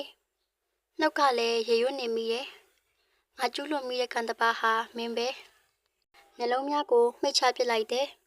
တတိယတော့ခေါင်းမှာပတိစီးထားရပြီးညကရောအခုမနက်ကရောဘာတွေဘလို့ဆက်ဖြစ်ခဲ့လဲဘာမှမသိဘူးအဆောင်ရှင်ကိုလည်းငယ်ဘလို့တောင်းပန်ခဲ့ရလဲဆိုတာကျမမသိနိုးပြီလားမေတက်တာလားခေါင်းကိုက်နေလားစသားဆန်ပြုတ်လုံးနေတာခဏနေမှတောင်းနော်ညကဘာဖြစ်သွားသေးလဲယင်အဆောင်ရှင်ရောဘာပြောသေးလဲစိတ်မပူပါနဲ့ငယ်ကြည့်ပြောဟာတယ်ဖုံးရောမိဖုံးရောဒီမှာအကိုစီကဖုံးများဝင်ထားတာတွေတွေ့ပေမဲ့ကျမပြန်မဆက်ခဲ့တော့လိုင်းဖွင့်လိုက်တော့ Viber မှာအကိုအရှင်နှောင်းဖြစ်နေတယ်ညခါဘာဖြစ်တာလဲခလေးကိုခေါင်းကိုရိုက်ခွဲလိုက်တာကိုစာကိုချက်ချင်းဖတ်ပြီးအကိုစီကဖုံးဝင်လာခဲ့တယ်ဟယ်လိုပြောပါမေ ကိုကိုခတိပေးကွာကိုနာကျင်အောင်မလုပ်ဘူးလို့မင်းနာကျင်ရင်ကိုနာကျင်ရတယ်လို့ပဲကွာအကိုနာကျင်ရမှာကြောက်လို့ပြောနေရလားကျမနာကျင်ရမှာကြောက်လို့ပြောနေရလားဆိုတာကျမဝေခွဲမရမင်းအတွက်မင်းပဲဖြစ်ဖြစ်ကိုစကားနာဟောင်းတာပဲဖြစ်ဖြစ်နောက်တောင်ကိုနာကျင်အောင်မလုပ်ဘူးလို့ဂတိပေးပါလားယင်ဂတိပေးပါတယ်မလုပ်တော့ပါဘူးအကိုဒါပေမဲ့အကိုကြောင့်နာကျင်ရရင်ရောကိုတောင်းမှန်ပါတယ်ကွာဘာကျမအယောင်ဝမ်းနေမိတယ်နာကျင်စရာကောင်းလိုက်တဲ့ဇလန်းအစမှကတည်းကနာကျင်ရတယ်ဒီလိုဇလန်းမျိုးရှိပါအောင်မလားမနေနိုင်ဘူးဆိုတာလည်းသိတယ်နာကျင်ရမှလည်းသိတယ်ဒါပေမဲ့နှလုံးသားတွေကကြိတ်မိပြီးချစ်ချင်နေသေးတယ်မုန်းလို့ရမယ်မေးလို့ရမယ်ဆိုရင်မေးတကယ်မုန်းလိုက်ချင်တယ်မေးပြလိုက်ချင်တယ်တိလားအကိုဆက်မပြောပါနဲ့တော့ကွာမပြောပါနဲ့တော့ဒါဟာဇလန်းမဟုတ်ဘူးလက်သေးပွားပါမေမင်းနာကျင်ရတယ်ဆိုတာကိုကြိုတိခဲ့ရင်ချစ်တယ်လို့ဖွင့်ပြောခဲ့ဘူးတိလားမေတို့တယောက်ကိုတယောက်တကယ်ချစ်ခဲ့ကြတာပဲမဟုတ်လားယင်ဘာလို့မေတို့ကြမှာဒီလိုတွေခံစားနေရတာလဲ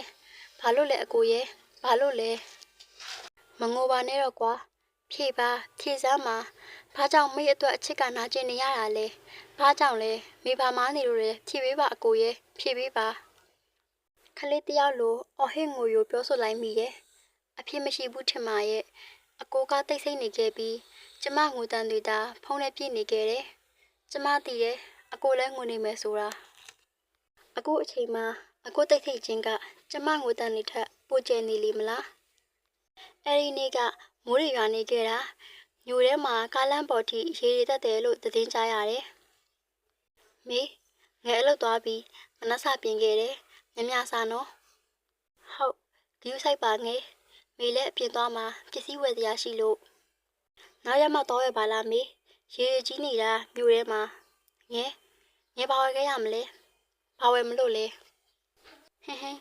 မေဘာတော့ဝယ်လိုက်မယ်အေးပါဂယူးဆိုင်တက်တာနော်ကျမအချင်းကလှုပ်ချင်တာရှိရင်ဘလို့လူဘယ်အကြောင်းတရားကမှအပြက်မခံတတ်ရအောင်လုပ်တတ်တယ်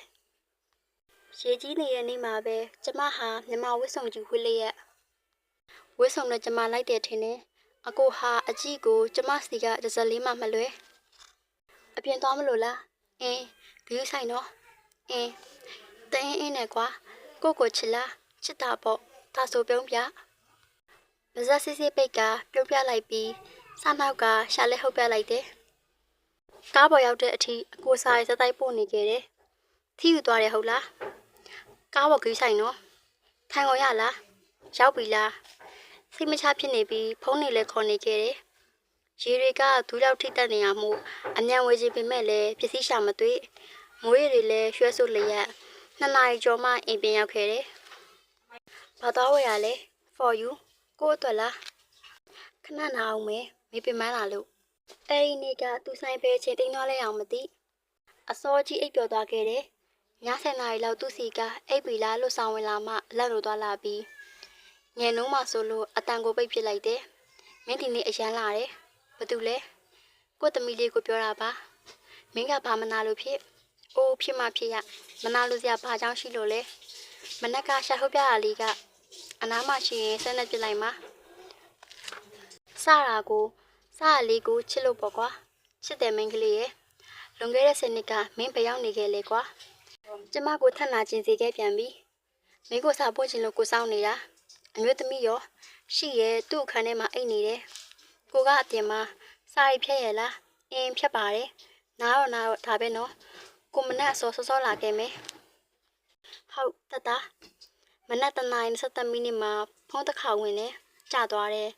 နောက်မနက်2 နာရီ 33 မိနစ်မှာဖုန်းထုတ်ဝင်လာတယ်ကျမစိတ်ထဲခုနေတာကင်ပြီးမှဘာမှမပြောဘဲပြန်ချလိုက်မိတယ်နောက်ဆုံးမနက်2 နာရီ 40 မိနစ်မှာစာတစောင်းဝင်လာတယ်မိန်းမကမင်းနေတယ်ဘသူလဲတဲ့အဲ့ဒီစာကိုမြင်ပြီးချိန်မှာကျမရှင်နဲ့ဝဲပြတ်နေတဲ့လိပ်ပြပေါင်း1000မကဟာကျမကိုပြန်ကပ်လာခဲ့တယ်အကိုဟာမိန်းမရှိရဲ့အခုတည်သွားပြီဒီစာဟာအကိုပို့တာမဖြစ်နိုင်ဘူးအကိုဟာအစောကနှုတ်ဆက်သွားခဲ့ပြီးအိုးမနှက်ကြရင်ငါ့ကိုရလာတွေ့ကြလိမ့်မယ်ငယ်နဲ့ပြက်နာတကြတော့မှာပဲအဆောင်ပြောင်းရမှာဟ ဟုတ်တယ်ဆိုတဲ့အသွင်းနဲ့ပစ္စည်းတွေထသိမ်းနေမိပြန်တယ်ငါဘာတွေလုံးမိခဲ့ပါလိမ့်ဟင်အကိုရောစားရိုက်ဖြစ်ရလားတွေ့သွားပြီလားသူတို့တွေရန်ဖြစ်နေကြလားမသိဘူးအကိုအဆင်ပြေရဲ့လားတွေ့ယူတွေ့ရဖြစ်နေချိန်မှာအကွက်ကိုတွေ့စိတ်ပူနေခဲ့မိပြီးတညာလုံးအိတ်လို့မရခဲ့မနှက်ဖြန်ဘာဖြစ်မလဲလို့တွေးကငိုယိုနေမိရဲ့မနက်6 နာရီမှာကျမကနာမငိမ်လို့ငယ်နိုးလာတယ်ငယ်သူတိသွားပြီထင်တယ်ငယ်ရဲ့ဘသူလဲမေဘသူလဲဟင်အကိုအမျိုးသမီးလေသူကဒေါရတကြီးနဲ့ပြောရင်အကိုကပို့ပြီးအဆက်ရနာကျင်ရလိမ့်မယ်ငယ်မေအဲ့လိုအကိုကိုမနာသေးခြင်းဘူးငယ်ရဲ့လောက်ပါအောင်မေတတိလေးပါလိထားပါအောင်မေရဲ့ငဲ့အတန်နေလဲငိုတန်နေပါနေခဲ့တယ်နောက်တနေ့မနက်12 နာရီအထိအကိုဆိုင်လာမခင်ပို့ပြီးစိတ်ပူခဲ့ရတယ်အကိုအဆင်ပြေရလားမသိဘူးမိမနဲ့ရန်ဖြစ်ကွဲပြားထိုးချိတ်မှုတွေဖြစ်နေပြီလားအဲ့လိုဖြစ်နေပြီလားမသိဘူးနော်ငယ်ငယ်ရောကျမပါအကိုဆိုင်ခင်းမဲ့အချိန်ကိုစောင့်နေခဲ့ကြတယ်ဝရဏမှာထလိုက်ထိုင်လိုက်ထွက်ထွက်ကြည့်နေတဲ့ကျမကိုငယ်ကလက်ကိုလာကင်ပြီးပြမန်းနေပါပြီမေရဲ့ဘာစကားမှမပြောဖြစ်ခဲ့အဲ့ဒီတနေ့လုံးအကိုဆိုင်လာမခင်အရှင်ဖေယားတပည့်တော်မဟာအဲ့ဒီအမျိုးသားကိုချစ်တဲ့စိတ်တစ်ခုထဲနဲ့နှလုံးသားစီရာကိုလိုက်ခဲ့မိပါတယ်ဖေယားတူတယောက်နာကျင်သွားပါစေတတိသွားပါစေဆိုတဲ့ရည်ရွယ်ချက်မျိုးမရှိခဲ့ပါဘူး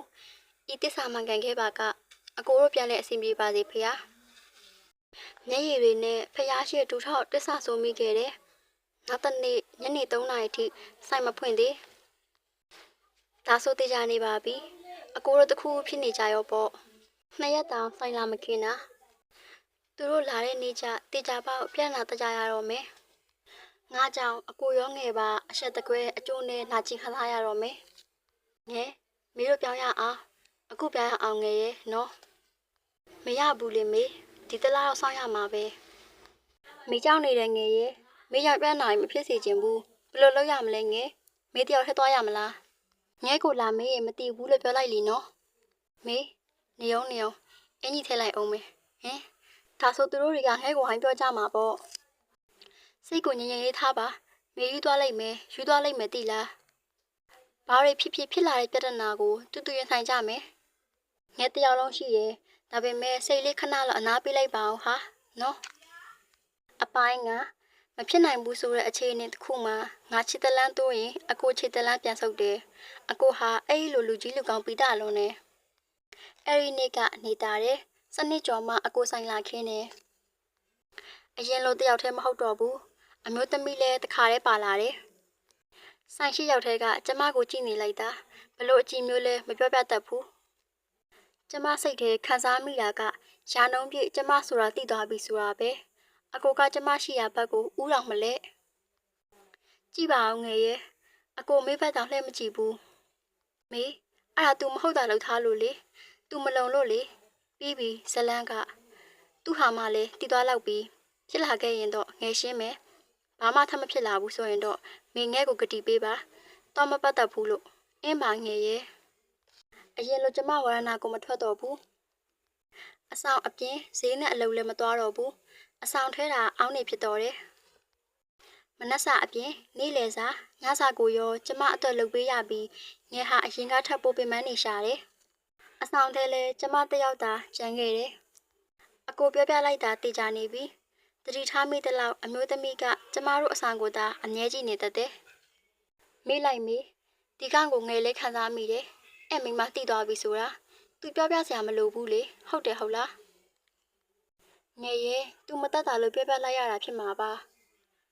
ဒါမေးဘက်ကသူ့ကိုအကောင်းမြင်နေရကိုဘလို့ပဲပြောမေးဆိုတာပြောပြဖို့မသင့်တော်ဘူးလေ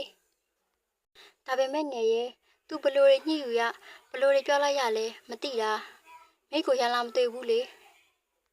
ငယ်အော်မိရဲ့တိလားအချစ်ဟာလူတွေကိုဒီလောက်တောင်ယူသွစေပါလားလို့မေးကြိုက်တာလို့ကြိုက်တယ်လို့နေပါမေးအနာမှာငယ်ရှိတယ်ဒါပေမဲ့အရေးလည်းမပါဘာမှလည်းမဟုတ်တဲ့ကောင်အတွက်နဲ့ကိုမနှိမ့်ဆက်ပါနဲ့တော့မေးရဲ့ချက်ထားတဲ့ဟာကြီးလည်းမစားဘူးအိတ်လည်းမအိတ်ဘူးမေးအိတ်ပါတယ်ငယ်ရဲ့ဗမာအိတ်လဲမိမျက်လုံးတွေကတက်တေပဲလေအင်းပါအိတ်ပါမယ်ငယ်လောက်သွားတော့မယ်ထပြီးမနှက်စားစားနော်ပြီးမှပြန်အိတ်အင်းပါဂရုဆိုင်ငယ်အင်းပါလို့တော့ပြောလိုက်ရတာကျမစိတ်ထဲဘာမှမစားခြင်းဘူးထားလည်းမထားခြင်းဘူး အခုလိုတယောက်တည်းအဆောင်မှာရှိနေတဲ့အချိန်ဆိုအယူလိုပါပဲအရှိမဆူရန်တန်ကြားတိုင်းချောင်းကြည့်နေမိတယ်ရှမ်းလာတွေ့နေပြီလားအကိုတို့ရန်ဖြစ်နေကြမလားဆိုပြီးတော့ပေါ့အရှင်နောက်ဖြစ်နေတဲ့အကိုဖိုင်ဘာကိုအချိန်ပြည့်ထိုင်ကြည့်နေမိတယ်အကိုဘာလို့စာမပို့ရလဲဟင်အကျိုးကြောင့်လေးတော့ပြောတင်တယ်မဟုတ်လားအကိုရဲ့ပုံကိုကြည့်ပြီးစကားတွေပြောနေမိပြန်တယ်စရဲကငါစခဲ့ရတာဆက်တွေလဲငါပဲချစ်ခဲ့ရလဲငါပဲ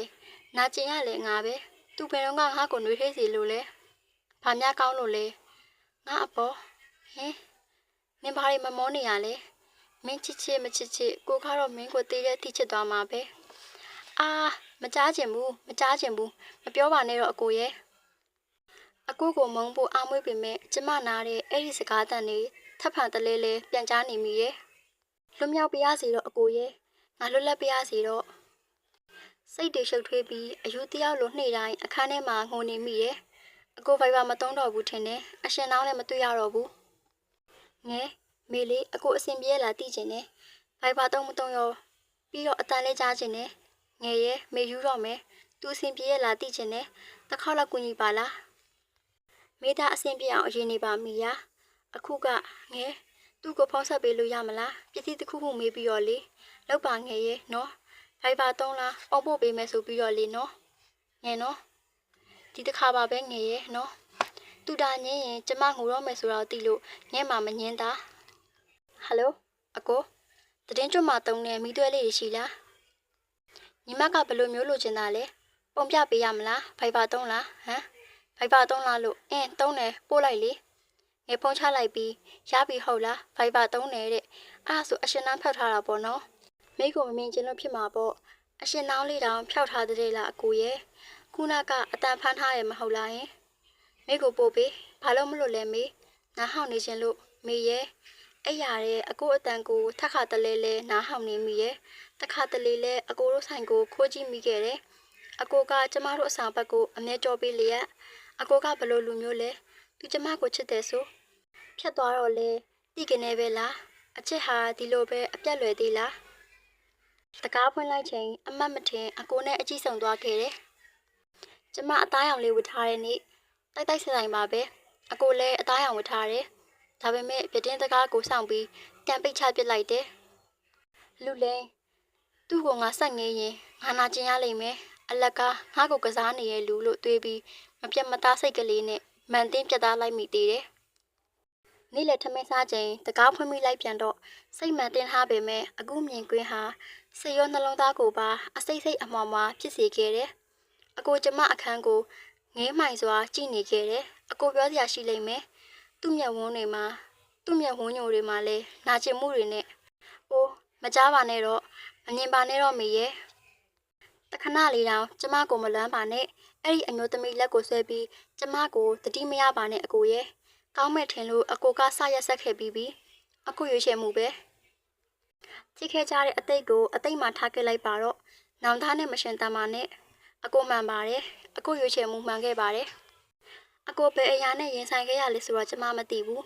ကျမဘယ်လိုရင်ဆိုင်ရမလဲဘလောက်နာကျင်နေလဲဆိုတာကိုလည်းအကိုမသိဘူးရှိပါစေတော့နေပါစေတော့အကိုရဲ့အကိုရွေးတဲ့လမ်းမှာ၃ယောက်လုံးဟာအပြိုအလဲပါပဲကျမရှုံးသူလားနိုင်သူလားမသိပေမဲ့အသေးချဆုံးကတော့အပြိုလဲခံရဆုံးပါကျဉ်တ်ပါတယ်အကိုဆုံးဖြတ်ချက်အတိုင်းမှုကျဉ်တ်လိုက်ပါမယ်ပျော့အောင်နေပါနာကျင်ရတာနဲ့လမ်းခွဲလိုက်ရတာနဲ့တန်အောင်ပျော်နေပေးပါကိုဘဝနဲ့ကိုမှုလွတ်လပ်စွာပြန်တမ်းမှာတော့အကိုရဲ့အချိန်ဘယ်လောက်ကြာခဲ့လဲကျမမသိအဲ့ဒီမျက်ဝန်းညိုတွေကိုငှေးပြီးစကားတွေပြောနေမိတယ်သူလည်းကျမကိုစကားတွေပြောနေပါလိမ့်မယ်ကျမကစအကြီးကိုလှည့်ပစ်ပြီးတကားကိုပြန်ပိတ်လိုက်တယ်ကျမကိုမချီပါနဲ့တော့ထပ်မချီပါနဲ့တော့အကိုရဲ့တကားဝမှာတင်အားရပါရငိုချမိလိုက်တယ်ဒီမျက်ရည်ဟာနောက်ဆုံးဖြစ်ပါရစေစပွဲပေါ်မှာတင်ထားတဲ့စာအုပ်ကလေးကိုတစ်တာတဲ့ထည့်ပိတ်ပစ်လိုက်တယ်မပေးဖြစ်တော့တဲ့အဲ့ဒီပစ္စည်းလေးကိုရောပေါ့အပိုင်း6စုပ်လဲစုစားလဲယူငဲ့တဘောအတိုင်းငယ်နဲ့အတူအဆောင်ပြောင်းနေခဲ့တယ်အဆောင်ပြောင်းတဲ့အပြင်ကျမအလုပ်ပါပြောင်းလိုက်ပြီးအချိန်ပိုင်းမလုပ်တော့ပဲအချိန်ပြည့်ကိုတာကျမလှုပ်တော့တယ်ငယ်ရီမိသွားပြီနော်မနှက်စာပြင်ခဲ့တယ်အင်းမေကျူးဆိုင်အောင်ရေချိုးခန်းထဲကငယ်ပြန်ဖြေတယ်ကျမကငယ်အရင်သွားရတယ် ညနေကျငယ်အရင်ပြန်ရောက်ပြီးမနက်စာရောညစာရောကျမလုပ်ပေးဖြစ်တယ်။ငယ်ကကျမလက်ရာကိုကြိုက်တယ်တဲ့။တိတ်စားလုပ်ကောင်းတာပဲမေရဲ့။မေအိမ်အောင်ကြရင်ယောက်ျားခွာမှမဟုတ်ဘူး။ဟင်းချက်ကောင်းလို့သူ့မိမလက်ရာကိုပဲစားကျင်နေဆိုပြီးဟာဟာဟာငယ်ကြီးလိုက်တော့ပါဘော့ကပချိုင်လေးကထင်းလို့မေကယောက်ျားမယူတော့ဘူး။ဒီတိုင်းလေးပဲနေတော့မှဟာပောက်ကရယူရမှာအဲ့ဒါမှအရသာကိုခံစားရမှာအဟီးဟာငယ်ကလည်းညစ်ပတ်ပြီးဟာဟာဟာဟင်းရတာပြောတာပါဟာသမင်းစားရင်အတူတူရီမော့ခဲ့ကြတယ်ငယ်မနှက်ဖြတ်မွေးနေ့မှာမေဖျားသွားခြင်းတယ်သွားလေငယ်လည်းအလုပ်ခွင့်ယူထားတယ်ဟာချစ်လိုက်တာကွာစောစောအိမ်အောင်မနှက်ကြစောစောသွားမှာဆိုတော့ဟုတ်အော်ဘာလို့လဲအသက်26နှစ်တောင်ရောက်ပြီအင်းလေယောက်ျားယူရမယ့်အရွယ်ရောက်ပြီလေဟာအပြိုကြီးလုံးမှာပါဆိုတော်ပြီအိတ်တော့မယ်ကျမအိတ်သွားပေမဲ့ငယ်ကအလုံးရှုံနေသေးတယ်မေလားမေဟုတ်လားယင်အမျိုးသားတဦးရဲ့အတန်ကြောင့်ကျမလှည့်ကြည့်လိုက်မိတယ်ဟင်အကိုမျက်ဝန်းတွေမှာဝမ်းနည်းမှုတွေနဲ့အကိုကျမကိုတိုင်းဖက်လိုက်တယ်အကိုစီကနှွေးထွေးမှုကျမမရခဲ့တဲ့အကိုရင်ထဲမှာနှွေးထွေးမှုပဲအဲ့ဒီနှွေးထွေးမှုကိုကျမခံစားလိုက်ရတယ် Happy birthday to you ကျမလက်နိုးသွားပြီ Happy birthday ပါငယ်ရဲ့မေငယ်ကအဆိုမပြတ် Happy birthday to you ရေအကိုစီကနှွေးထွေးမှုဟာအိမ်မက်တာဖြစ်ခဲ့တယ်ညာကြီးမှုချုပ်ငယ်ရဲ့သူများရဲ့နိုးကုန်ပါအောင်မယ်ဟီဟီနိုးပေါ့မွေးနေ့မို့ပဲဟာကိုကဲမိမုတ်ဖူရေကိတ်ကလေးနည်းနည်းစားပြီးတိမ်လိုက်ပါတော့ငယ်ညဘက်အများကြီးစားရင်မကောင်းဘူးအင်းပါငယ်လည်းပြောမလို့မနက်မှကော်ဖီနဲ့တောက်ကြမယ်ငယ်တိမ်ဆဲပြီးအိပ်ရတဲ့ဝင်အိပ်ပျော်သွားတဲ့အထိကျမအိပ်မပျော်ခဲ့အကိုကျမကိုတတိယနေရလားအစင်ရောပြင်ရလားနေမကောင်းရလားမသိအိုးမတွေးတော့ပါဘူးလေသူ့အကြောင်းတရားနဲ့သူပါပဲအိမ်မရတာနဲ့ကံကားပါအကြောင်းစာကလေးဖတ်မိလိုက်တယ်ငါးပါးတီလာအင်္ဂါများကံထိုက်မထိုက်ကိုပိုင်ဆုံးဖြတ်နိုင်ရန်ဝင်မြလိုက်ပါတယ်ပါဏာတိပါတအင်္ဂါဝင်သက်ထက်သက်ရှိသောတတဝါဟုသောအမတ်တညာရှိခြင်းတတဝါဟုတည်ခြင်း3တက်လို့သောစိတ်ရှိခြင်း4လုံးလာပြုခြင်း5တည်ဆုံးခြင်းဟုသောအင်္ဂါ5ချက်နှင့်ကိုက်ညီလျင်ပါဏာတိပါတာကထိုက်ပါသည်မညီလျင်ကံမထိုက်ပါအဋ္ဌိနဒါနအင်္ဂါ1သူတစ်ပါးဥစ္စာဖြစ်ခြင်း2သူတစ်ပါးဥစ္စာဟုတည်ခြင်း3ခိုးယူလိုသောစိတ်ရှိခြင်း4ခိုးယူကြောင့်ဖြစ်သောကိုမှုနှုတ်မှုလုံးလာတစ်ခုခုကိုပြုခြင်းနံပါတ်5ခိုးယူခြင်းဟုသောအင်္ဂါ5ချက်နှင့်ကိုက်ညီလျင်အဋ္ဌိနဒါနကံထိုက်ပါသည်မညီလျင်ကံမထိုက်ပါကာမေတုမိစ္ဆာစာရအင်္ဂါ1မတော်လာအပ်သောမိမ20ဖြစ်ခြင်း2ထိုမိမ၌မိဝဲလိုစိတ်ရှိခြင်း3လုံးလာပြုခြင်း4တာယာခြင်းဟုသောအင်္ဂါ4ချက်နှင့်ကိုက်ညီလျင်ကာမေတုမိစ္ဆာစာရကံထိုက်ပါသည်မညီလျင်ကံမထိုက်ပါမတော်လာအပ်သောမိမ20 1အမိအုပ်ထိန်တော်မိမ2အဖအုပ်ထိန်တော်မိမ3မိဘအုပ်ထိန်တော်မိမ4မောင်ကြီးမောင်ငယ်အုပ်ထိန်တော်မိမ5အမကြီးအမငယ်အုပ်ထိန်တော်မိမ6ဆွေမျိုးအုပ်ထိန်တော်မိမ9အနွယ်သူအုပ်ထိန်တော်မိမ8တည်င်းသုံးဖို့အုပ်ထိန်တော်မိမမှတ်ချက်အထက်ပါရှိရောက်သောမိမတို့ကသူတို့မှာကံမထိုက်ပဲတွာလာလွန်ကျူးသူယောက်ျားများမှသာကံထိုက်သည်ဟု၏ကိုထိန်များကြောင်းလမ်းပြီးသူလက်ထပ်ပြီးသူလင်အောင်ထိန်တော်မိမ30မင်းတို့ကောက်ယူရန်တတ်မှတ်လျက်တန်ထားပြီးလျင်အုတ်ထိန်တော်မိမ17ဥစ္စာဖြစ်ဝဲယူလျက်မယားအဖြစ်ထားသောမိမ12သဘောတူအလိုတူ၍နေသောမိမ73စီးစိမ်ပေး၍ပေါင်းဖက်သောမိမ14ပစိုးစိမ်ပေး၍ပေါင်းဖက်သောမိမ15ရေခွက်၌လက်ဆောင်ချ၍မိဘနှစ်ပါးထိမ်းများပေးသောမိမ16ခေါင်းခုကိုချ၍လင်မယားအဖြစ်နေသောမိမ19ကျွန်လဲဖြစ်မယားလဲဖြစ်သောမိမ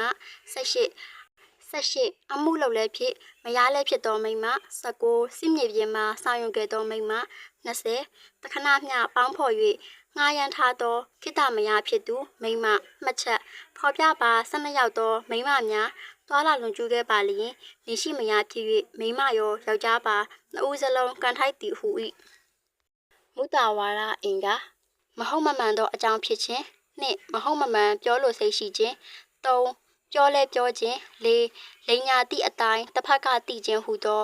အလင်ကလေးချက်နေကိုက်ညီလျင်မုဒဝါရကန်ထိုက်ပါသည်မညီလျင်ကံမထိုက်ပါငါတူရာမေရယအင်္ဂါတစ်သူရဆသောတဘာဘာဖြစ်ခြင်းနှစ်တောက်လို့သောစိတ်ရှိခြင်းသုံးတောက်ဖြစ်သောလုံလရှိခြင်းလေးတောက်ခြင်းဟုသောအင်္ဂါလေးရက်နေကိုက်ညီလျင်တူရာမေရယကန်ထိုက်ပါသည်မညီလျင်ကံမထိုက်ပါတမိုးရှိလိုက်တာတိတ်ဖက်လို့ကောင်းတာပဲအတိကအရင်ခံကတော့စိတ်ပေါ့တည်စီလိုတဲ့စိတ်ပျက်စီးလိုတဲ့စိတ်ခိုးလိုတဲ့စိတ်တောက်လိုတဲ့စိတ်တွေဒါရှိမှသာကံဟာကျူးလွန်ရာရောက်တဲ့ post အောက်မှာ comment များစွာထဲက comment တစ်ခုဟာနေ့ရက်ပေါင်းများစွာကျမကိုမေးဘူးခဲ့တဲ့မေးခွန်းတစ်ခုပဲအဲ့ဒီမေးခွန်းကမိမပြတ်တူဟာအိမ်နောက်ရှိအမျိုးသားတစ်ယောက်နဲ့ကျူးလွန်ခဲ့မိရင်ရောကာမေတုမိစ္ဆာစာရကန်ထိုက်ပါသလားအပြိုကတော့ကာမေတုမမြောက်ပါဘာလို့လဲဆိုတော့ကာမပိုင်မရှိသေးလို့မိမိကာမမိမိပိုင်တော့ကြောင့်ဖြစ်သည်အကယ်လို့ထိုအပြိုအမျိုးသမီးကစေနာဆိုးနဲ့ထိုလင်များနှစ်ယောက်ကိုကွဲပြားလိုစိတ်နဲ့ဝှရှုပ်ခဲ့ရင်တောင်ကံမပြောက်ပင်ပဲစေတနာဆိုးကြောင့်အပင်ငရဲကိုလာနိုင်ပါသည်ဘာလို့ဆိုတချို့နေရာမှာကံမြောက်တိုင်းအကုသို့အပြစ်မကြီးသလိုကုသို့အပြစ်ကြီးတိုင်းလဲကံမမြောက်ဘူးဥပမာချင်းတဲ့စင်ကိုစေနာဆိုးနဲ့တမိယာ၌ပါဏာတိပါတာမြောက်တည်တိုင်အောင်အပြစ်အကြီးအသေးကွာသလိုမျိုးပေါ့အဖြစ်ဟာတိတ်ကောင်းလှလာတယ်ကျမစိတ်မှာမတင်မကျဖြစ်နေတဲ့ကံတပါအကြောင်းတိတိကျကျသိလိုက်ရတယ်။မနက်တနာရီ42မိနစ်မှာမိကနဲ့အိပ်ပျော်သွားခြင်းမစိတ်ဝင်လာတယ်။ဟင်းမေဖုံလား။အိတ်ချင်မှုသူနဲ့ငဲအတန်လေးကတိတ်ချစ်စရာကောင်းလာတယ်။အင်းငဲဘက်မှာလေငဲကဖုံးကိုစပွဲပေါ်မှာလိုက်ဆန်းနေပြီးခဏငြိမ်သွားတယ်။ပေးလေငဲမေဖုံဟုတ်လား။မေဟင်း Happy birthday တဲ့။ဟင်းဒီချိန်ကြီးဘသူတော့ကျမလှမ်းယူလိုက်တယ်အရင်လိုအဆအသွယ်မရှိမခေါ်မပြောပြတော့ပေမဲ့တင်ထားဆဲဖြစ်နေတဲ့နံပါတ်၄စီကနင်းလိုက်ရတယ် Happy birthday ပျော်ရွှင်ပါစေကလေးရဲ့လက်ဆောင်ကတော့တတိယကျင်းနေပါပဲရှင်နဲ့စုခုနဲ့ဖြစ်သွားလို့လက်နဲ့ဖိထားလိုက်ပြီးထဟိုင်လိုက်ကအသက်ရှူရမသွားအောင်လေကိုရှူသွင်းရှူထုတ်ခပ်ပြင်းပြင်းလုပ်နေခဲ့ရတယ်ဘာလို့လဲဘာကြောင့်ငါ့ကိုနှိမ့်ဆက်နေရလဲအကိုရဲ့မငိုနဲ့တော့မေးမငိုလိုက်နဲ့မွေးနေ့ကြီးမှာအဆက်မပြတ်မျက်ရည်ချလျက်ငဲတိလားအကိုကမိကိုတည်စီရဲ့တူးရတော့သူပဲအဆုံးမှာသူမိကိုတက်လိုက်မယ်သူစိတ်နဲ့မေတရားလိုက်မယ်ငယ်ရဲ့ငဲသွေးနေတာအချိန်နေဒီလောက်ကြာနေပြီသူဘာလို့ဒါကိုပို့လာရတယ်လဲဘာကြောင့်လဲဘာတဘောလဲသူမိကိုချစ်နေသေးရလို့မပြောနဲ့မေကျမစကားမဆုံးခင်ငယ်ဖြစ်ပြောလိုက်ပြီးသူချစ်နေရင်အစတည်းကတော်ပါတော့အဲ့အကြောင်းနေမပြောချင်တော့ပါဘူးငယ်ရဲ့ထားလိုက်ပါတော့မေအိတ်တော့မယ်ငယ်ရဲ့ဆိုပြီးလဲလိုက်ပင်မဲ့ငယ်အိတ်သွားတဲ့အထိကျမအိတ်မပြောသေးအကိုအကြောင်းလေးဆက်သွဲမိနေတယ်အကိုအဆင်ပြေရလားမသိကိုနေစားသေးလားနေပူရင်မိုးရရင်အဆောင်ပါရဲ့လား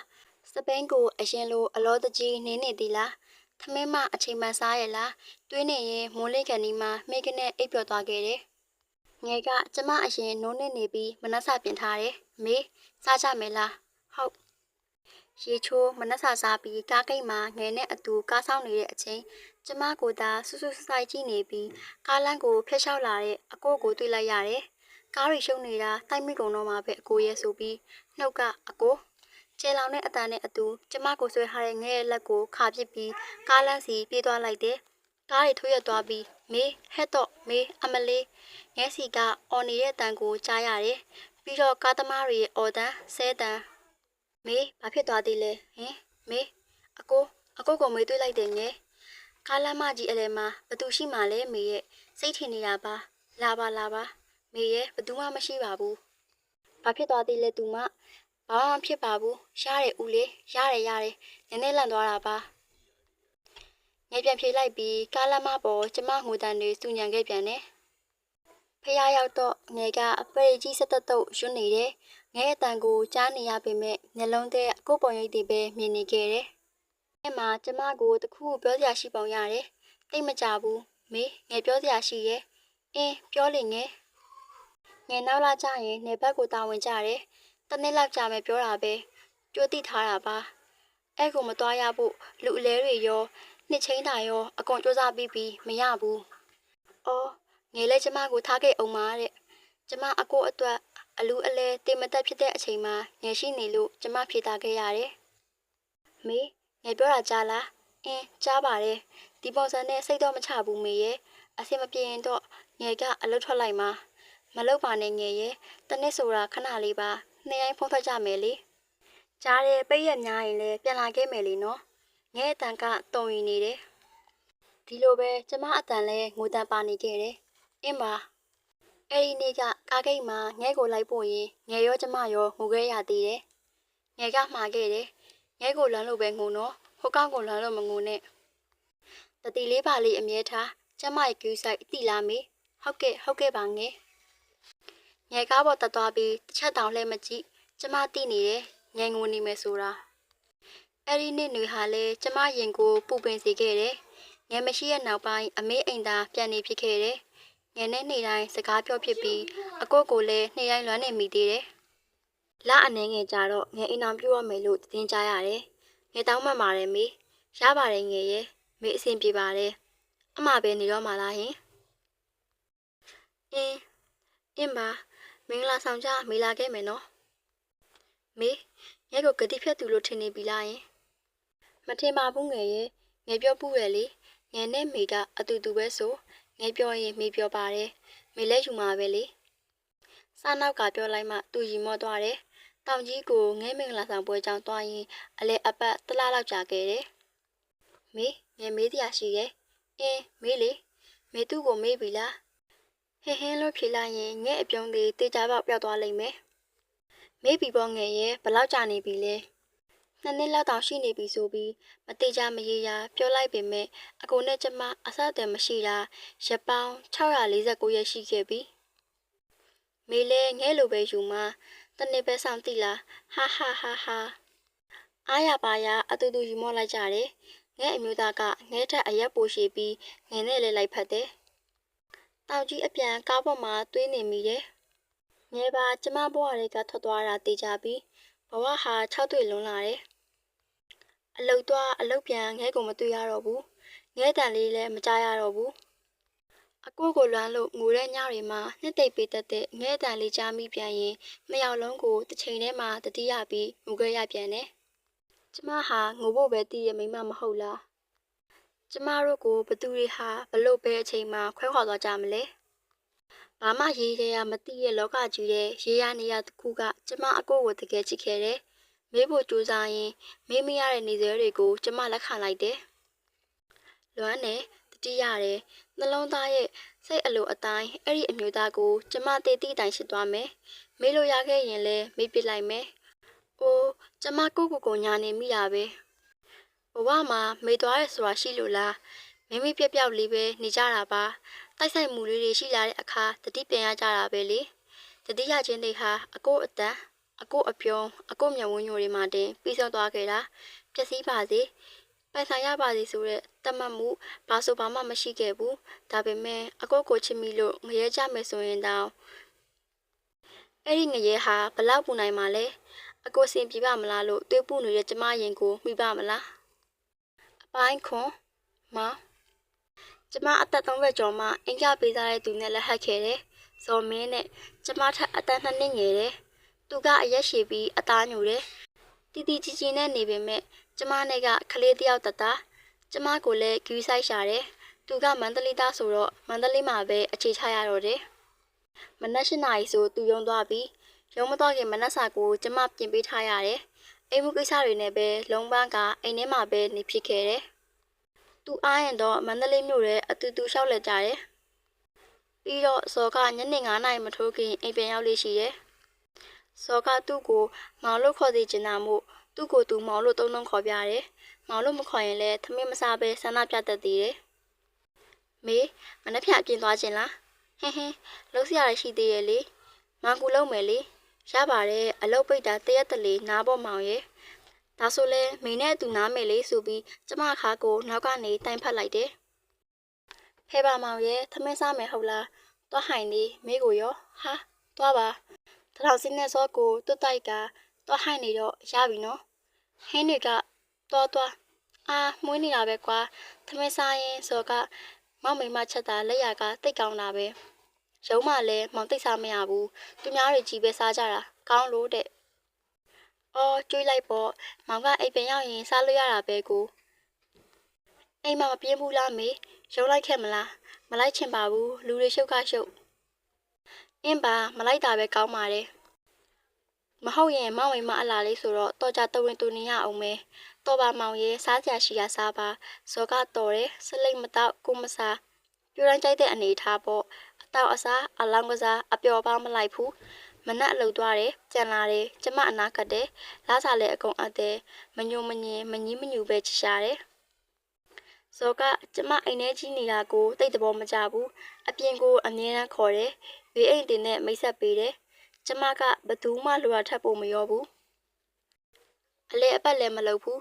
ဇောမှာကျမမကြိုက်တာရှိတယ်ကျမအနာအရန်ကတ်တာပဲဒါဟာကျမဇောကိုမချစ်လို့ဆိုတာဖြစ်ကောင်းဖြစ်နိုင်ပါတယ်တနေ့ဇောပိတ်ရက်မေမောင်တို့ရုပ်ရှင်သွားကြည့်ကြမယ်လေ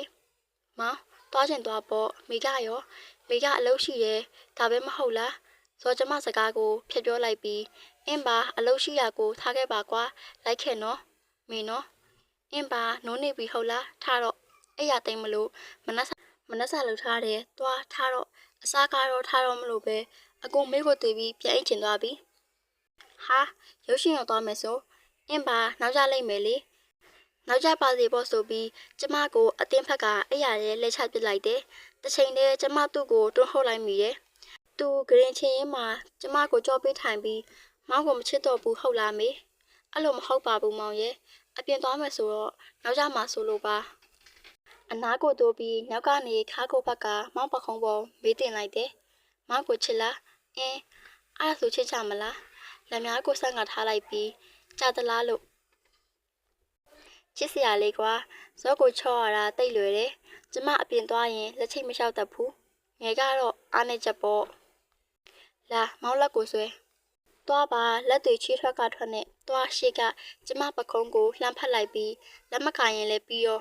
မောင်မိမအလှလေးကိုသူများတွေကြည့်မှဆိုလို့မောင်ကကွယ်နေတာဘာဖြစ်နေရလဲငငိမ့်နေဒီလိုနဲ့တနစ်ပြီးတနစ်ပြောင်းလာလိုက်တာအိမ်နောက်တန်း3နှစ်ကျော်တဲ့အထိပေါ့ကျမငဲ့ကိုအလွန်တတိယမိတယ်အရင်လိုနှိမ့်တိုင်းမပြောဖြစ်တာကလွဲရင်တခါတလေတော့စကားပြဖြစ်ကြသေးတယ်မောင်ဟင်ပြောလိမ့်မေခီးသွားခြင်းလို့အမလီထိပေါက်တော့မှာပဲဘယ်ကိုလဲငဲစီကိုပါအော်သွားလေမောင်လိုက်ပို့မယ်မိဘသာသွားမယ်လေအမလေးပြအကြာကြီးမောင်ရမှာစိတ်မချပါဘူးကျွန်တော်မျိုးကိုထားခဲ့နိုင်တယ်ပေါ့မဟုတ်ပါဘူးမောင်ကအလုံးနဲ့မို့လို့ပါမောင်လိုက်ပို့မယ်တိတ်ကြကြမနေဘူးဟုတ်လားတောက်ကြနေညကြသွားမယ်လေမောင်လဲရုံမပြတ်ရအောင်အင်းပါကျေးဇူးနော်မောင်ဇော်ကကားမောင်းရင်ကျမလက်တစ်ဖက်ကိုကင်ပြီးမောင်းတယ်ပူတယ်ကွာကားသာတခြားမောင်းလွတ်ဆိုပြီးလက်ကိုဖယ်လိုက်တော့ဇော်ကလက်ကနေပေါင်ကိုပြောင်းကင်တယ်ကိုမိမကိုကင်တာပဲကွာဘာဖြစ်လဲဆိုပြီးပေါင်ကိုဆွဲလိုက်တော့ကျမပြောင်းလိုက်မိသေးတလန်းလုံးကျမအိပ်ပျော်နေခဲ့ပေမဲ့ကျမကိုခဏခဏလာနန်းနေရတော့တတိထားမိရဲ့အမလီလွမ်းလိုက်တာမိရဲ့ပိုတော်လှလာသေးတယ်ငယ်ရောပဲပိန်သွားသလားလို့ငယ်ရဲ့ဟုတ်တယ်အမကြီးညာတိုင်းညသာရှောင်တယ်ဗျလာထိုင်ရအောင်ရီချိုးအနားယူပြီးငဲ့အမျိုးသားနဲ့ဇော်ကအပြည့်ဟတ်သွားတယ်မေးအဆင်ပြေရဲ့လားပြေပါတယ်ငယ်ရဲ့ဇော်ကမေးကိုချစ်ရှာတယ်ကျူးဆိုင်တယ်လေမေကရောဟုငယ်ကမေးလာတော့တန်ရောစင်တော်ရှိပါတယ်ငယ်ရဲ့ဒါပေမဲ့ဘာဖြစ်လဲမေးထားပါငယ်ကမေးကြည့်တာငဲ့ကောင်မလေးခန်းစားနေရမှာဆိုလို့ဒါပေမဲ့ငယ်သိနေရဲ့မေးငဲ့အမျိုးသားကတကားနားမှာဒီနေ့ကဘာတွေပြောနေရလဲဘာမှမဟုတ်ပါဘူးမေးကိုခလေးယူဖို့ပြောနေရလို့ငယ်ကပြောလိုက်တယ်အော်ခလေးဆိုမှနောက်ကြုံမှငဲ့ကိုပြောပြရအောင်မယ်မေးဟိုဘက်မှာလှတယ်လားမောင်တမွန်ရိုက်ပေးမယ်ခေါ်နေရနဲ့ပဲဇောနာကိုလိုက်သွားရတယ်တောင်ကြီးကအလွန်အေးတယ်ကျမမှအနွေရဲ့မပါတော့ငဲ့အနွေရဲ့တွေကိုပဲယူဝစ်ခဲ့ရတယ်မနေ့ကပြောစရာရှိရဆိုစကားပြတ်သွားတာဘာပြောမှုလဲမေးဘာကြီးလဲဟင်မသိဘူးလေမေရဲ့စကားပြောရင်နောက်ကြုံမှငဲ့ကိုပြောပြမယ်ဆိုပြီးထသွားတာလေအော်မေခလေးယူလို့မရဘူးငယ်ရဲ့ဟဲဘလို့ဖြစ်တာမေတို့စူးစမ်းပြီးဇော်ကလက်ခံပါတယ်မေလည်းလက်ခံတယ်နှစ်ယောက်တည်းနေသွားကြဖို့ကိုလေအင်းပါဒါလည်းပြောစရာကောင်းတာပဲညနေကျဘယ်ချိန်သွားမှလဲမပြတ်စီခြင်းဘူးအရမ်းမြန်တာပဲဇော်အလောက်အမိလေးငယ်ရဲ့သူပြန်တဲ့အချိန်ပေါ့ကားပေါ်တက်ခန့်နီးငယ်ကျမလက်လေးကိုစောက်ကင်လိုက်ပြီးငယ်တို့ပျော်နေကြမယ်နော် ငဲ့အပြုံးတွေဟာငဲ့အရင်လိုပဲလှနေသေးတယ်တိတ်မကြကျမရန်ကုန်ကိုသွားခဲ့တယ်အမေစီကိုပေါ့ဇော်မအားရနဲ့နေချင်းပြန်ပါပဲအမေစီနေခဲ့မယ်လေမောင်နောက်တစ်ပတ်မှလာခေါ်ပေါ့ဟင်မေကလည်းဇော်မျက်နှာတစ်ချက်ညှိုးသွားတော့အင်းပါဆိုပြီးပြန်လိုက်ခဲ့ရတယ်ဇော်ကဒုတိယငယ်ပါပဲအလောက်ကအကြောင်းများကိုအဲ့ရဝင်ချိန်တိုင်းကျမကိုပြောပြတယ်မောင်တို့ရုံးမှလူအစ်စ်တွေရောက်တယ်မောင်သူ့ကိုတိတ်သဘောမကျဘူးအထက်လူကြီးတွေကိုကတ်လို့ဒီလိုပဲပေါင်းရတင်ရတာပေါ့မောင်ရဲ့တစ်ချိန်တည်းမှာပဲမောင်ကိုရောဇောအောက်ကကာမလေးတွေဟာမကတ်ကြဘူးလားဟမ်ဟိုမရှိပါဘူးကွာအင်းဘာလဲတဝင်သူလားဟုတ်ပါဘူးကာမလေးတဝင်သူနေပြီပေါ့မဟုတ်ပါဘူးဆိုမောင်ကလည်းဇောကတခါတရံခလေးနဲ့တူတယ်ချွဲနှက်တက်ပြီးအကိုထိုက်တယ်လို့ချစ်ဖို့လဲထိုက်တန်ပါတယ်အဲ့ဒီနေ့ကအိမ်အောင်တတန်း9နှစ်ပြည့်ဖះသွားမယ်လို့စိတ်ကူးထားခဲ့တာဟာမေဒီနေ့ဘာမှမချက်ထားဘူးလားအပြင်သွားမှစားမလို့လေမောင်ဟင်ဘယ်သွားမို့လဲဇော်မင်းနေပြီဖះသွားမလို့လေမောင်ဘာနေမို့လို့ခဏကြာမှသူတတိယသွားပြီး sorry မေမောင်ဟိုလေအလုံးများပြီးတစ်ချက်မေ့သွားတာဒါပေမဲ့ဒီနေ့ကအစည်းအဝေးရှိလို့လေမောင်အင်းပါသွားလေရတယ်ဗီတာမင်ရိုက်အမြန်လုပ်ပေးမယ်မောင်စကားမဆုံးခင်ကျမဖြစ်ပြောလိုက်တယ်ရတယ်လေမောင်ပြင်မှာပဲစားလိုက်တော့မယ်ဟုတ်ပြီလေအိမ်အောင်တတန်း9နှစ်မှာဇောနှောက်ကပထမဦးဆုံးအပြင်မှာစားလိုက်မယ်လို့ထွက်လာခဲ့ခြင်းပါပဲစိတ်ထဲတနှုံလို့ဖြစ်နေခဲ့တယ်ငဲစီဖုံးဆက်ပြီးဇောအတိတ်တွေ့နေပြီလားမသိဘူးငယ်မဟုတ်ပါဘူးမေရမေသွေးလွတ်နေတာဖြစ်မှာပါသူ့ယုံမှလူအတိတ်တွေရောက်တယ်ဆိုအင်းပါဘာညာလေးမေးကြည့်သေးလားအင်းမေးတယ်ဘာပြောလဲအန်တန်နဲ့ပဲဇော်ကခုလိုတခါမှမမေ့ဘူးမေပဲမေးခဲ့တာဒါဆိုဒီတခါခွင့်လွှတ်လိုက်ပေါ့စိတ်ထင်နေရလဲဖြစ်နိုင်တာပဲလေမေရဲ့ဟင်းဇောချေလန်းတွေပြက်နေတာမေခန်းစားမိရဲ့ငယ်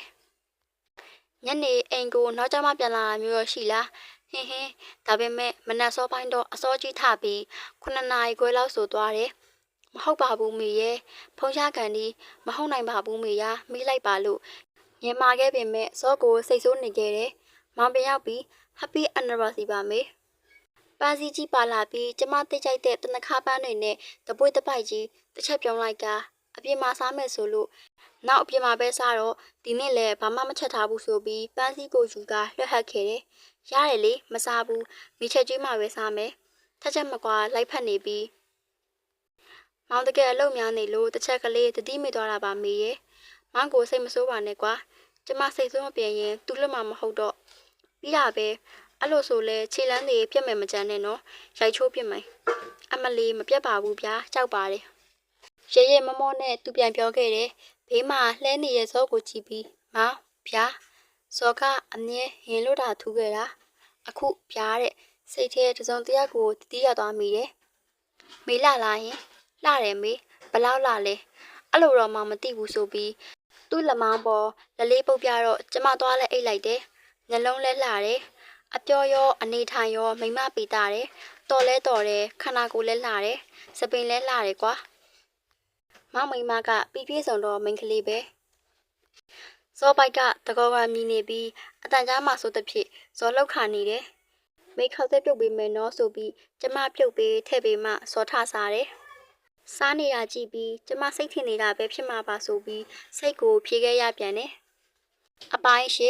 မဖြစ်နိုင်ဘူးဆိုပြီးချားလိုက်တဲ့စီတစ်ဖက်တစ်ချက်စီသူ့ဘက်ကလည်းငိုကိုယ့်ဘက်ကလည်းဖြူရုံးကိုတခါမှမလိုက်ဘူးတဲ့ကျမအဲ့ဒီနေ့လိုက်သွားဖို့အစောကြီးထပြင်ဆင်ပြီးစောင့်နေခဲ့တယ်ဟာလှလို့ပါလားဘယ်သွားမလို့လဲမေမောင်နဲ့လိုက်မလို့လေဘယ်ကိုလဲရုံးကိုပေါ်မောင်ရဲ့မောင်ပဲအမြဲခွန်နေပြီးတော့ဟာကြိုးလည်းမပြောဘူးမောင်ကဒီနေ့ဟိုအစည်းအဝေးရှိရဲ့မောင်မခေါ်ခြင်းလဲမလိုက်တော့ပါဘူးရော့သမင်းကြိုက်ကိုစောလက်ဟဲထည့်ပေးလိုက်တော့ဟိုဟာလေးမေလိုက်ချင်လဲလိုက်ခဲ့ပါစောင့်တော့စောင့်ပေးနော်ဟုတ်စောင့်ပါပေါ့မောင်ရဲ့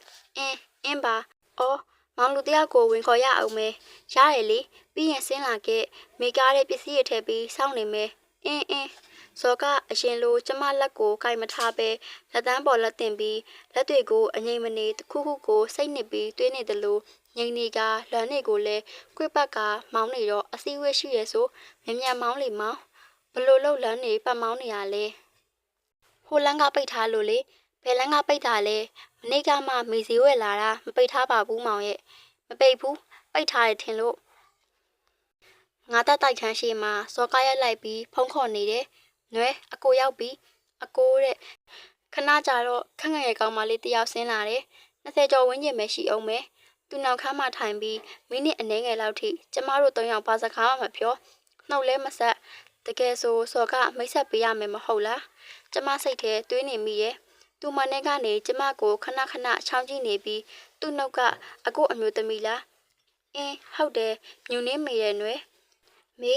သူကရင်ခန့်နွယ်တဲ့ဟုတ်ရုံးမတော့နေလိုပဲခေါ်ကြတယ်အမကတိတ်လာတာပဲနုပြိုနေရောပဲဆန်လဲကောင်းတယ်အရွယ်လဲကောင်း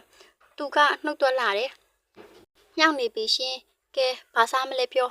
ရေရေမမော့တာဖြီးလိုက်ပြီးရုံးရောက်တော့အစည်းအဝေးရှိရဆိုမှအော်အင်းဟို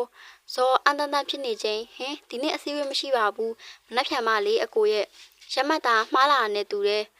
သူမထပြောအပြီးအော်ဟုတ်တာပဲဒီနေ့26ရက်နေ့မနှက်ဖြန်မှာပဲဟာကိုကွာကဲပါထားလာအမဒီမှာထိုင်ဆိုပြီးထိုင်ကုန်လေးချပြီးတော့သူကဇော်နဲ့အနီးကအလုပ်လုပ်ရတယ်တွတ်တယ်လှတယ်အသားဖြူဖြူနုနုနယ်နယ်လေးပြီးတော့ဇော့ကိုအကိုလို့လည်းခေါ်တယ်သူမဇော့ကိုကြည့်တဲ့အကြည့်တွေမှာမယိုးရှင်းဘူး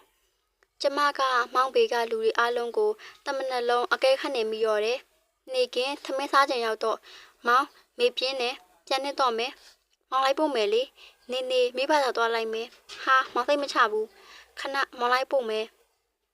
ရုံးကလူတွေကနှစ်လို့ဖွယ်ရလိုက်ကြည့်နေကြပြီးအားကြတဲ့စကားတွေတီးတိုးပြောဆိုနေကြတယ်လမ်းတစ်လျှောက်စော့အကြောင်းတွေးနေမိတယ်ကျမစော့ကိုဆုံးရှုံးရတော့မှကိုစိတ်မှခံစားနေရပြီဘာစကားမှမပြောဘဲကားမောင်းနေတဲ့ဇောလမောင်ပေါ်ခေါင်းလေးမိလိုက်တော့ဟာကွာမောင်မိမတော့ချဲပြီဆိုပြီးကျမနှစ်ဖူးကိုလှမ်းလိုက်ချိန်မှာကျမခံစားလိုက်မိရဲ့မောင်အနန်းတွေဟာအရင်လိုမနှေးထွေးတော့ပြီ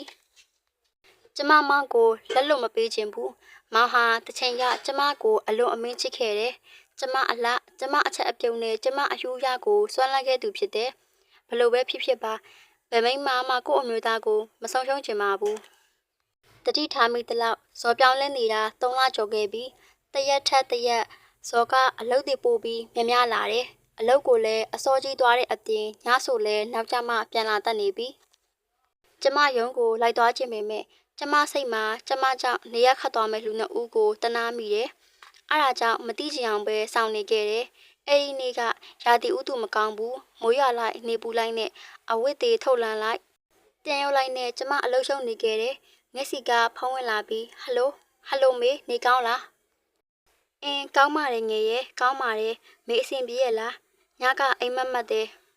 မေခွေးခိုက်ခံရလို့တဲ့အဲ့ဒါကြောင့်အသွားအလာတတိထားဖို့ဖုံးလာဆက်လိုက်တာနေတော့ကောင်းတယ်ဟုတ်လားအင်းကောင်းပါတယ်မေကယူဆိုင်လိုက်ပါမယ်ငယ်ဟိုတပတ်ကရန်ကုန်ကိုသွားသေးတယ်မရောက်တာအရန်ကြနေပြီလေအဲ့ဒါကြောင့်ပြီးတော့ဘာဖြစ်လို့လဲငယ်တို့နေခဲ့တဲ့အဆောင်ရှိကိုလည်းရောက်ခဲ့တယ်ဘာမှမပြောင်းလဲသေးဘူးအရင်တိုင်းပဲတိလားအင်းနှစ်ယောက်လုံးတိတ်ဆိတ်သွားပြီးခဏအကြာငယ်မိုးရွာလာလို့အဝေးရောက်အောင်မယ်ဒါပဲနော်အင်းမေအဆောင်လဲဆောင်အောင်အဆောင်တဲ့ကျမအကိုကိုတတိရောက်သွားမိရဲ့တစ်ချိန်တည်းမှာပဲအကိုအမျိုးသမီးကိုလည်းတတိရခဲ့တယ်အခုအချိန်မှာကျမအကိုအမျိုးသမီးကိုဆာနာတက်ခဲ့ပြီအဲ့ဒီအချိန်တော့ကသူဘလောက်ခံစားခဲ့ရမလဲဇော့ကိုမချစ်ခဲ့တဲ့ကျမတောင်ဒီလောက်ပူပန်နေရရင်အကိုကိုချစ်ခဲ့တဲ့အဲ့ဒီအမျိုးသမီးကဘလောက်တော့ခရီများနေရမလဲဒါပေမဲ့ကျမလည်းအကိုကိုတကယ်ချစ်ခဲ့တာပဲမရည်ရွယ်ပဲဖြစ်သွားတဲ့အရာတွေဟာအချစ်ကြောင့်ဆိုရင်ရည်ရွယ်ပြီးဖြစ်မလာတဲ့အရာတွေကရောအချစ်ကြောင့်ပဲလို့ဆိုနိုင်မလားတကယ်တော့အချစ်ဆိုတာကျမတို့လှုပ်ယူခဲ့တဲ့အရာမဟုတ်ပေမဲ့ထိန်းချုပ်လို့တော့ရနိုင်ပါတယ်မထိန်းချုပ်ပဲခံစားမှုနောက်ကိုလိုက်ရင်နှလုံးသားအလေးချိန်ဟာညင်ရင်မြင်နဲ့ယူသွနေခဲ့ကြရတာအဲ့ဒီတုန်းကအကိုရွေးခဲ့တဲ့လမ်းဟာမှန်တယ်ဆိုတာကျမသိခဲ့ရတယ်အကိုသာကျမကိုရွေးချယ်ခဲ့ရင်ကျမအခုလိုခံစားချက်ကိုနားလည်မှာမဟုတ်ဘူးကျမတို့ဟာတယောက်နေရာတယောက်ဝင်မခံစားကြည့်သေး၍ကိုကျွန်းစာစိတ်ဆိုတာဘယ်တော့မှရှိလာမှာမဟုတ်ဘူးတကယ်တမ်းကျမမေ့နေခဲ့တာကအကိုအမျိုးသမီးနေရာကိုဝင်ကြည့်ဖို့ပါပဲ69ရာခိုင်နှုန်းတေချာနေခဲ့တယ်စော်ကຫນွေနဲ့ချစ်ချိုက်နေခဲ့ပြီဒီနေ့ကစော်ရုံးကိုမသွားဘူးအိမ်ဖုန်းကိုရုံးကဖုန်းဝင်လာတယ်ဟယ်လိုအမရေကိုစော်အလုံးမလာလို့လေစကားလိုက်ကကျမကမနက်ကနှွဲကိုလည်းဝင်ခေါ်ရအောင်မယ်ဆိုပြီးထွက်သွားတာပဲ အော်နေကမနေ့တည်းကမလာဘူးလေတကယ်ဆိုရုံမအရေးကြီးလို့ဆရာကြီးရှိလို့ဆိုပြီးတော့ညကစောပြမလာတာအော်နေုံတော့စောစီကဖုံးဝင်လာနေတယ်အမပြန်ဆက်လိုက်မယ်နော်ဆိုပြီးဖုံးခဏချလိုက်တယ်ခဏနေမှကျမရုံကိုဆက်ပြီးပစ္စည်းမေးချန်ခဲ့လို့ပြန်လဲလာရတဲ့မောင်လေးရေပြန်ဟတ်သွားပြီးနည်းနည်းတော့လောက်ကြလိမ့်မယ်နော်လို့ပြောခဲ့တယ်ဘလို့ပဲဖြစ်ဖြစ်ဇော်ကကျမအမျိုးသားဖြစ်တဲ့အတွက်သူအဆက်ရမျက်နှာငယ်ရအောင်တော့ကျမလုံးမှာမဟုတ်ဘူးမောင်ပြန်ရောက်ပြီးဇော်ကမနက်ကအကြောင်းကိုရုံးမှတိလာခဲ့ပြီးထင်ပါတယ်မနက်ကဖုံးဆက်သေးရဲ့ဆိုမေမဆက်ပါဘူးရုံးကအရင်ဆက်တာအဲ့ဒါဟိုလေမောင်လေးအင်းပါကျမသူ့မျက်လုံးကိုစစ်စစ်ကြည့်ပြီးမောင်ကိုမီယုံပါတယ်အချစ်ဆိုတာမေတို့တမင်လုံးယူထားတဲ့အရာတွေမဟုတ်ဘူးလေနှလုံးသားကတောင်းတတဲ့သူကိုတောင်မတိလိုက်ပဲချစ်မိကြမှာပဲအဲ့ဒါအချစ်ရဲ့သဘောတရားတွေပဲဟုတ်တယ်မဟုတ်လားအရင်မရှိအဖျားမရှိပြောလိုက်ပေမဲ့စော်နာလက်ပုံရတယ်သူမဟုတ်ရင်အတင်းပြန်ရင်တသက်စော်ကငြိမ်ပြီးနားဟောင်နေတယ်အချစ်ဆိုတာကိုနဲ့အတူရှိမှမဟုတ်ပါဘူးသူပြောနေမယ်ဆိုရင်ဘသူနဲ့ပဲပြောကိုလည်းပြောရမှာပါကိုရွေးချယ်တဲ့လမ်းကိုရှောက်ရမှာပဲမောင်ရဲ့ကောင်းမယ်ဆိုရင်လောက်ပါမေဘာမှမပြောပါဘူးမေရဲ့မောင်လေးမင်းကိုတကယ်ချစ်ခဲ့တာတကယ်တမိုးထားခဲ့ပါတယ်ဒါပေမဲ့အခုမောင်ဘယ်လိုဖြစ်သွားလဲမသိဘူးဒါပေမဲ့မောင်မင်းကိုအခုချိန်ထိသိချစ်တာမေရဲ့ဒါတော့ယုံပါမေတော်ပါတော့မောင်ရဲ့ထိန်းသားပါလျက်နဲ့ကျမမျက်ဝန်းတဲကမျက်ရည်တွေစီးချလာခဲ့ပြန်တယ်ဇော်နဲ့ကျမကရှင်းတယ်ခုကိုငဲစရာသားသမီးလည်းမရှိနှစ်ဦးသားတန်ရောစင်ပဲရှိကြတာညတွေမှာကျမကောင်းကောင်းအိမ်မပြောခဲ့ဘူးမောင်ကျမကိုခလေးတယောက်လိုဖတ်ထားတဲ့အဲ့ဒီလက်တွေနဲ့သူ့ကိုလည်းဖတ်ကောင်းဖတ်နိုင်ခဲ့တယ်။အိုးဘာတွေသွင်းနေပါလိမ့်ကျမအဲ့ရတွေကထွက်လာခဲ့တယ်။အမောင်ကြကအပြင်မှာတိတ်ဆိတ်နေတယ်။လေစိမ်းတွေဟာကျမအင်ကြီးတွေကနေကျမရင်နှင်းကိုသစစ်ချင်းထိုးဝင်အေးဆက်နေတယ်။ငဲကိုတတိယမိပြန်တယ်။အဲ့ဒီအကြောင်းတွေငဲကိုမပြောပြချင်ဘူး။အခန်းထဲစော့ဖုံမီတန်တွေကြားလိုက်ရတယ်။အချိန်ကမနက်တနာရီညင်သမျှကြားသမျှတွေဟာကျမအသိတွေတဲ့ပြက်ဆွဲခွန်နေတယ်လို့နာကျင်ရတယ်။အဲ့ဒီအချိန်ဟာအကိုဖုံးခေါ်တဲ့အချိန်စော်ဖုံးချလိုက်ပြီးစာပိုးလိုက်တယ်ထင်ပါရဲ့။ကျမအမျိုးသမီးတယောက်ကိုစိတ်ထဲကနေထက်တလဲလဲတောင်းပန်နေမိရဲ့။ကျမအခုသူ့နေရာကိုရောက်နေပြီ။သူနာကျင်တယ်လို့နာကျင်နေရပြီ။ဘယ်တော့ထွက်သွားမလဲလို့တွေးပူနေခဲ့ရပြီ။ငဲ့ကိုဖုံးဆက်ပြီးအကုန်ပြလိုက်တယ်။ဇော်သူ့ကိုချစ်နေပြီလားမသိဘူး။မေးထပ်ပို့ပြီးချစ်သွားပြီလားမသိပါဘူးငယ်ရဲ့အပျော်ဆိုရင်တော့မင်းနားလဲပြီးလိုက်မယ်လူဆိုတာတခါတော့မှားဘူးကြမှာပဲလေ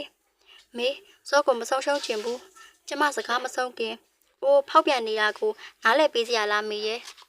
ယူနေရလားဒါပေမဲ့မိတော်ကလည်းငယ်ရဲ့အခြေအနေကမတူဘူးလေမေကရိုးသားတယ်အခုသူတို့လိုမျိုးအတူအိတ်အတူစားတွေရှိခဲ့တာမဟုတ်ဘူးစားလေးပို့ရုံအတန်လေးကြားရုံနဲ့နာကျင်နေရတာသူတို့လိုပျော်နေခဲ့ရတာမဟုတ်ဘူးမိကဖောက်ပြန်ရမရောက်ခဲ့ဘူးမနှက်ဖြာငယ်မန်းတလေးလာခဲ့မယ်မလာပါနဲ့နေပါငယ်ရဲ့မေးအတွက်အလုရှုပ်ပါတယ်နေပါစေမိဘသာကြည့်ပြီးစီစဉ်ပါမယ်ဆိုပြီးဖုံးချပစ်လိုက်တယ်အရာရာကိုတရေရေးမြင်ပြီးညာလုံးပေါက်ဝရဏမှာပဲထိုင်ကာငိုနေမိခဲ့တယ်နောက်တစ်နေ့မနက်မောင်လောက်သွားတော့မယ်ဟာနှလုံးတွေအင်းနေရောပဲဘာဖြစ်တာလဲဘာဖြစ်လို့လဲနေမကောင်းဘူးလားမေးပြီးမျက်ရည်ကျနေတဲ့ဇော့ကိုကြည့်ကငိုမနေပါတော့နဲ့မောင်ရဲ့မောင်ပြောဖို့အတိကပါပဲဒါပေမဲ့မေသိချင်တယ်ဟော်ရီမိုးကောင်းကင်အောက်မှာမိကိုပဲချစ်တာပါလို့ပြောခဲ့တဲ့မောင်ကအခုဒီကောင်းကင်အောက်မှာတခြားအမျိုးသမီးတယောက်ကိုမိထပ်ဖို့ချစ်မိသွားပြီလားဆိုတာတကယ်သိချင်မိရဲ့အားရပါရငိုချပစ်လိုက်ခြင်းပင်မဲ့လည်းနေရကြရုံကလေးထိန်းထားနိုင်ခဲ့တယ်ရှင်နေကွက်ထမသွားတတ်ပါပဲကျမရှိမှမောင်တူထောက်လက်သားဖြစ်သွားပြီးမောင်ချိန်ပြောရဲပါတယ်မေမောင်အခုချိန်ထိမိကိုအရင်လိုပဲချစ်နေတော့မှာပဲဒါပေမဲ့မောင်အမမောင်သိပါတယ်မောင်အတွက်မေမျက်ရည်ကြရတာမတန်ပါဘူးဒီကောက်အမပါမေရဲ့ဒီကောက်အမပါပြောနေရင်မောင်မြေပြင်ကိုလက်သီးနဲ့3ချက်4ချက်လောက်ထိုးလိုက်ချိန်တော်ပါတော့မောင်ရဲ့တော်ပါတော့ကျမမောင်ကိုရင်ွယ်နဲ့တွင်းကဖတ်ထားလိုက်တယ်အဲ့ဒီနေ့ကမိုးရီအရန်ရွာနေတာဟင်းချက်နေရင်ဖုံးဝင်လာတာကြားပေမဲ့မကင်လိုက်ရဘူးခဏအကြာပြန်ခေါ်လိုက်တယ်အမလားဟုတ်ပါတယ်မေပါနွဲပါအမသူ့အတန်မှာငိုတန်ပါနေပြီးဟုတ်ပြောလေနွဲတကယ်တောင်းပန်ပါတယ်အမတို့မိသားစုကိုပြပြစီလိုတဲ့စိတ်မရှိပါဘူး တကယ်ပါအမရဲ့သူ့အတန်ဟာမိုးအတန်နဲ့အတူရောနှောနေခဲ့တယ်တိတ်နာခြင်းပွေရကောင်းလွန်းလာတယ်သူကကျမအမျိုးသားကိုဘလောက်ချစ်နေကြောင်းဝန်ခံပြောဆိုနေတယ်အမမကျင်တဲ့လို့လုံးမယ်ဆိုလဲဘာလို့နေခံမမယ်ဒါပေမဲ့အကိုကိုတော့ကျမဖုန်းကိုချပစ်လိုက်တယ်သူကျမထပ်တောင်ပို့ယူသွနေရလို့ထင်ရတယ်ကျမသူ့စီစားတဆောင်ပို့လိုက်တယ်အမဘာတတ်နိုင်မှာမှုလဲနွယ်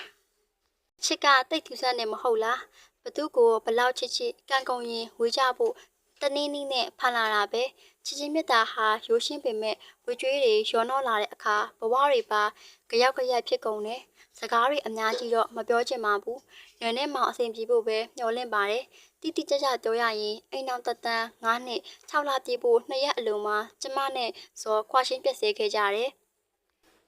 ရန်ကုန်မှာဇော်နဲ့ကျမစုပြီးဝယ်ထားတဲ့အိမ်နဲ့ခြံကိုဇော်ကကျမနာမည်နဲ့ပဲစာချုပ်ချုပ်ပေးထားပြီးသားအိမ်စာချုပ်နဲ့ငွေသားတချို့ကျမကိုပေးတယ်မေမယူပြရစေနဲ့နော်မိဖသာလှူစားနိုင်ပါတယ်မဟုတ်ပါဘူးမေရဲ့မောင်ကအဲ့လိုသဘောမျိုးနဲ့ပေးတာမဟုတ်ပါဘူး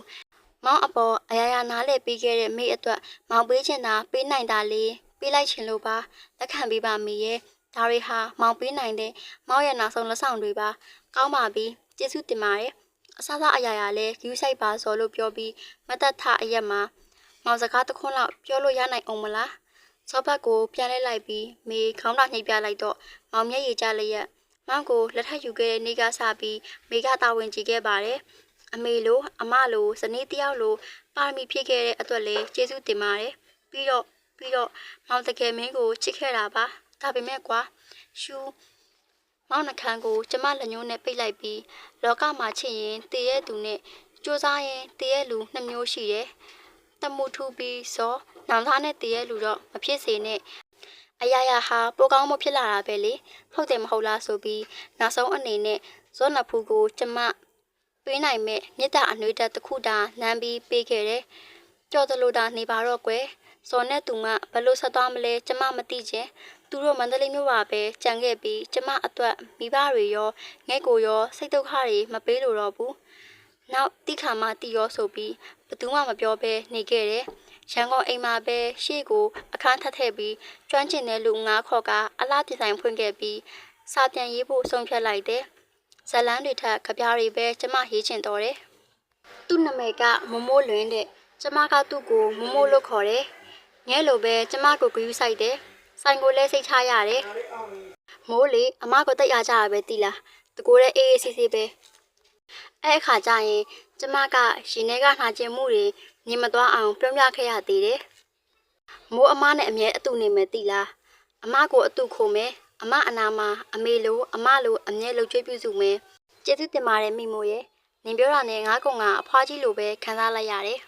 ကျမရဲ့ပထမဦးဆုံးကြပြစာအုပ်အချစ်တီအီးမေးလ်လာခြင်းရ၏အဲ့ဒီစာအုပ်ကအမတ်မထင်မှန်းသားတီထက်ရောင်းအောင်သွားပြီးလူကြိုက်များခဲ့တယ်မေးစာအုပ်ဖတ်ရတယ်ငဲတိတ်ဝမ်းတာပဲတိလားဆိုတော့ဖြောနေတော့မှာပဲသူ့အမျိုးသမီးကကြပြဆရာမကြီးဖြစ်သွားပြီဆိုတော့ငဲမေအခုရန်ကုန်မှာဟဲဟုတ်လားအန်ယူစီရောက်နေရလားမဟုတ်ဘူးအလားပြဆိုင်ဖွင့်ထားတယ်ငဲကုံမပြောပြဖြစ်တာပြီးတော့ဇော်နဲ့ကွာရှင်းလိုက်ပြီးရှေ့လ28ရက်နေ့ဆိုရင်6လပြည့်ပြီငဲဘက်ကခဏသိစိတ်သွားပြီးငဲကိုဘာမှလည်းမပြောပါလားမေရဲ့အရင်ဆိုဖုန်းပြောရင်ပြောနေကြပါစကားမပြောရတာကြာနေပြီဆိုတော့ပြီးတော့ပြောတဲ့အချိန်ကလည်းစကားကမကြုံလို့ပါငယ်ရဲ့မိเจ้าနဲ့လည်းစိတ်တွေမများသိကျင်တော့ဘူးအနီတို့ရောတီလားဟင်းမေအဆင်ပြေရလားယင်ပြေပါတယ်အင်းပါကျမရဲ့လက်ကယူဆိုင်အောင်တခုခုဆိုငဲကိုပြောငဲရှိရတီလားအင်းပါတရက်လောက်လာလဲအောင်နော်အင်းမိုးရတီရဲ့နေ့နေ့ပါပဲဒါပေမဲ့နေကချစ်တောက်ပူလို့ညိုတဲကိုသွားရင်ကျမစိတ်ထဲမှာလူတယောက်ကိုတွေ့ချင်နေတော့တမင်တကာအရင်နေရာစီကားကိုလှည့်မောင်းသွားခဲ့တယ်ကျမတို့နေခဲ့တဲ့အဆောင်ကြီးဟာအတော်တောင်ဟောင်းနေခဲ့ပါပြီတစ်ပင်နေကအခက်အလက်ရှည်တွေကြောင့်ကားလမ်းဘက်ကိုညွန့်ကိုင်းနေတယ်လမ်းကိုထက်ချက်ထားတော့အဆောင်ရှိကကိုရဆိုင်တော့မရှိတော့ရှေ့ကိုဘိန်းလေး9ပတ်လောက်လှည့်လိုက်ရင်အကိုဆိုင်ရှိရောက်တော့မယ်ကားပိန်တပိန်ချင်းလှိမ့်သွားရင်နီကက်လာလီလေးကျမရင်ထဲမှာမွန်းချက်လာလီလေးပဲအဲ့ဒီနာကျင်မှုကိုအတစ်တဖန်ပြန်ခံစားနေရတယ် ကားရက်လိုက်ပြီးဆိုင်ထဲကိုကြည့်လိုက်တော့အမျိုးသားတဦးဟာကျမရှိရာဘက်ကိုကြောပေးပြီးပန်းကားပြင်းနေတယ်။ကားပေါ်ကဆင်းပြီးအကိုဗျာအော်ဗျာတဲ့သူ့အတန်ဟာတိုးလွန်းလာတယ်။သူ့သပင်တချို့မှလည်းဖြူနေပြီးသူ့နှုတ်ခမ်းတွေတော့အရင်လိုရဲမနေတော့ကိုမစားတော့ဘူးထင်ပါရဲ့။သူ့လက်တွေမှာတွေးကြောများအထင်သားပေါ်နေပြီးအသက်49နှစ်ကျော်လောက်ရှိနေပြီဖြစ်တဲ့အမျိုးသားဟာကျမကိုဗျာလို့ထူကလှဲကြည့်ပြီးနှုတ်ကမေးအကိုဟာကျမနာမည်ကိုမှတ်မိနေသေးတယ်။သူ့မျက်ဝန်းတွေကအရင်လိုညိုနေစေလှနေစေပဲပိုပိန်သွားလိုက်တာအကိုရဲ့စိတ်ထဲကနေတွေးနေခဲ့ပြီးကျမမျက်ရည်မကျလိုက်မိအောင်မနှဲထိန်ထားခဲ့ရတယ်။မေဟုတ်လားယင်ဟုတ်ပါတယ်အကိုမျက်ရည်ကျသွားပြီးသူ့မျက်ရည်ကိုချက်ချင်းတုပ်လိုက်တယ်။နေကောင်းနေဟုတ်လားမေကောင်းပါတယ်အကိုအမျိုးသမီးရောမလာသေးဘူးလားဒီမေကွန်းကိုမေးရဖို့ကျမဘလောက်တောင်စူးစမ်းခဲ့ရလဲဘလောက်တောင်စောင့်ခဲ့ရတယ်လဲ73နှစ်ကျော်ဟုတ်တယ်14နှစ်ပြေခဲ့ပါတယ်မေပြီးတော့ကိုတောင်းမှန်ပါတယ်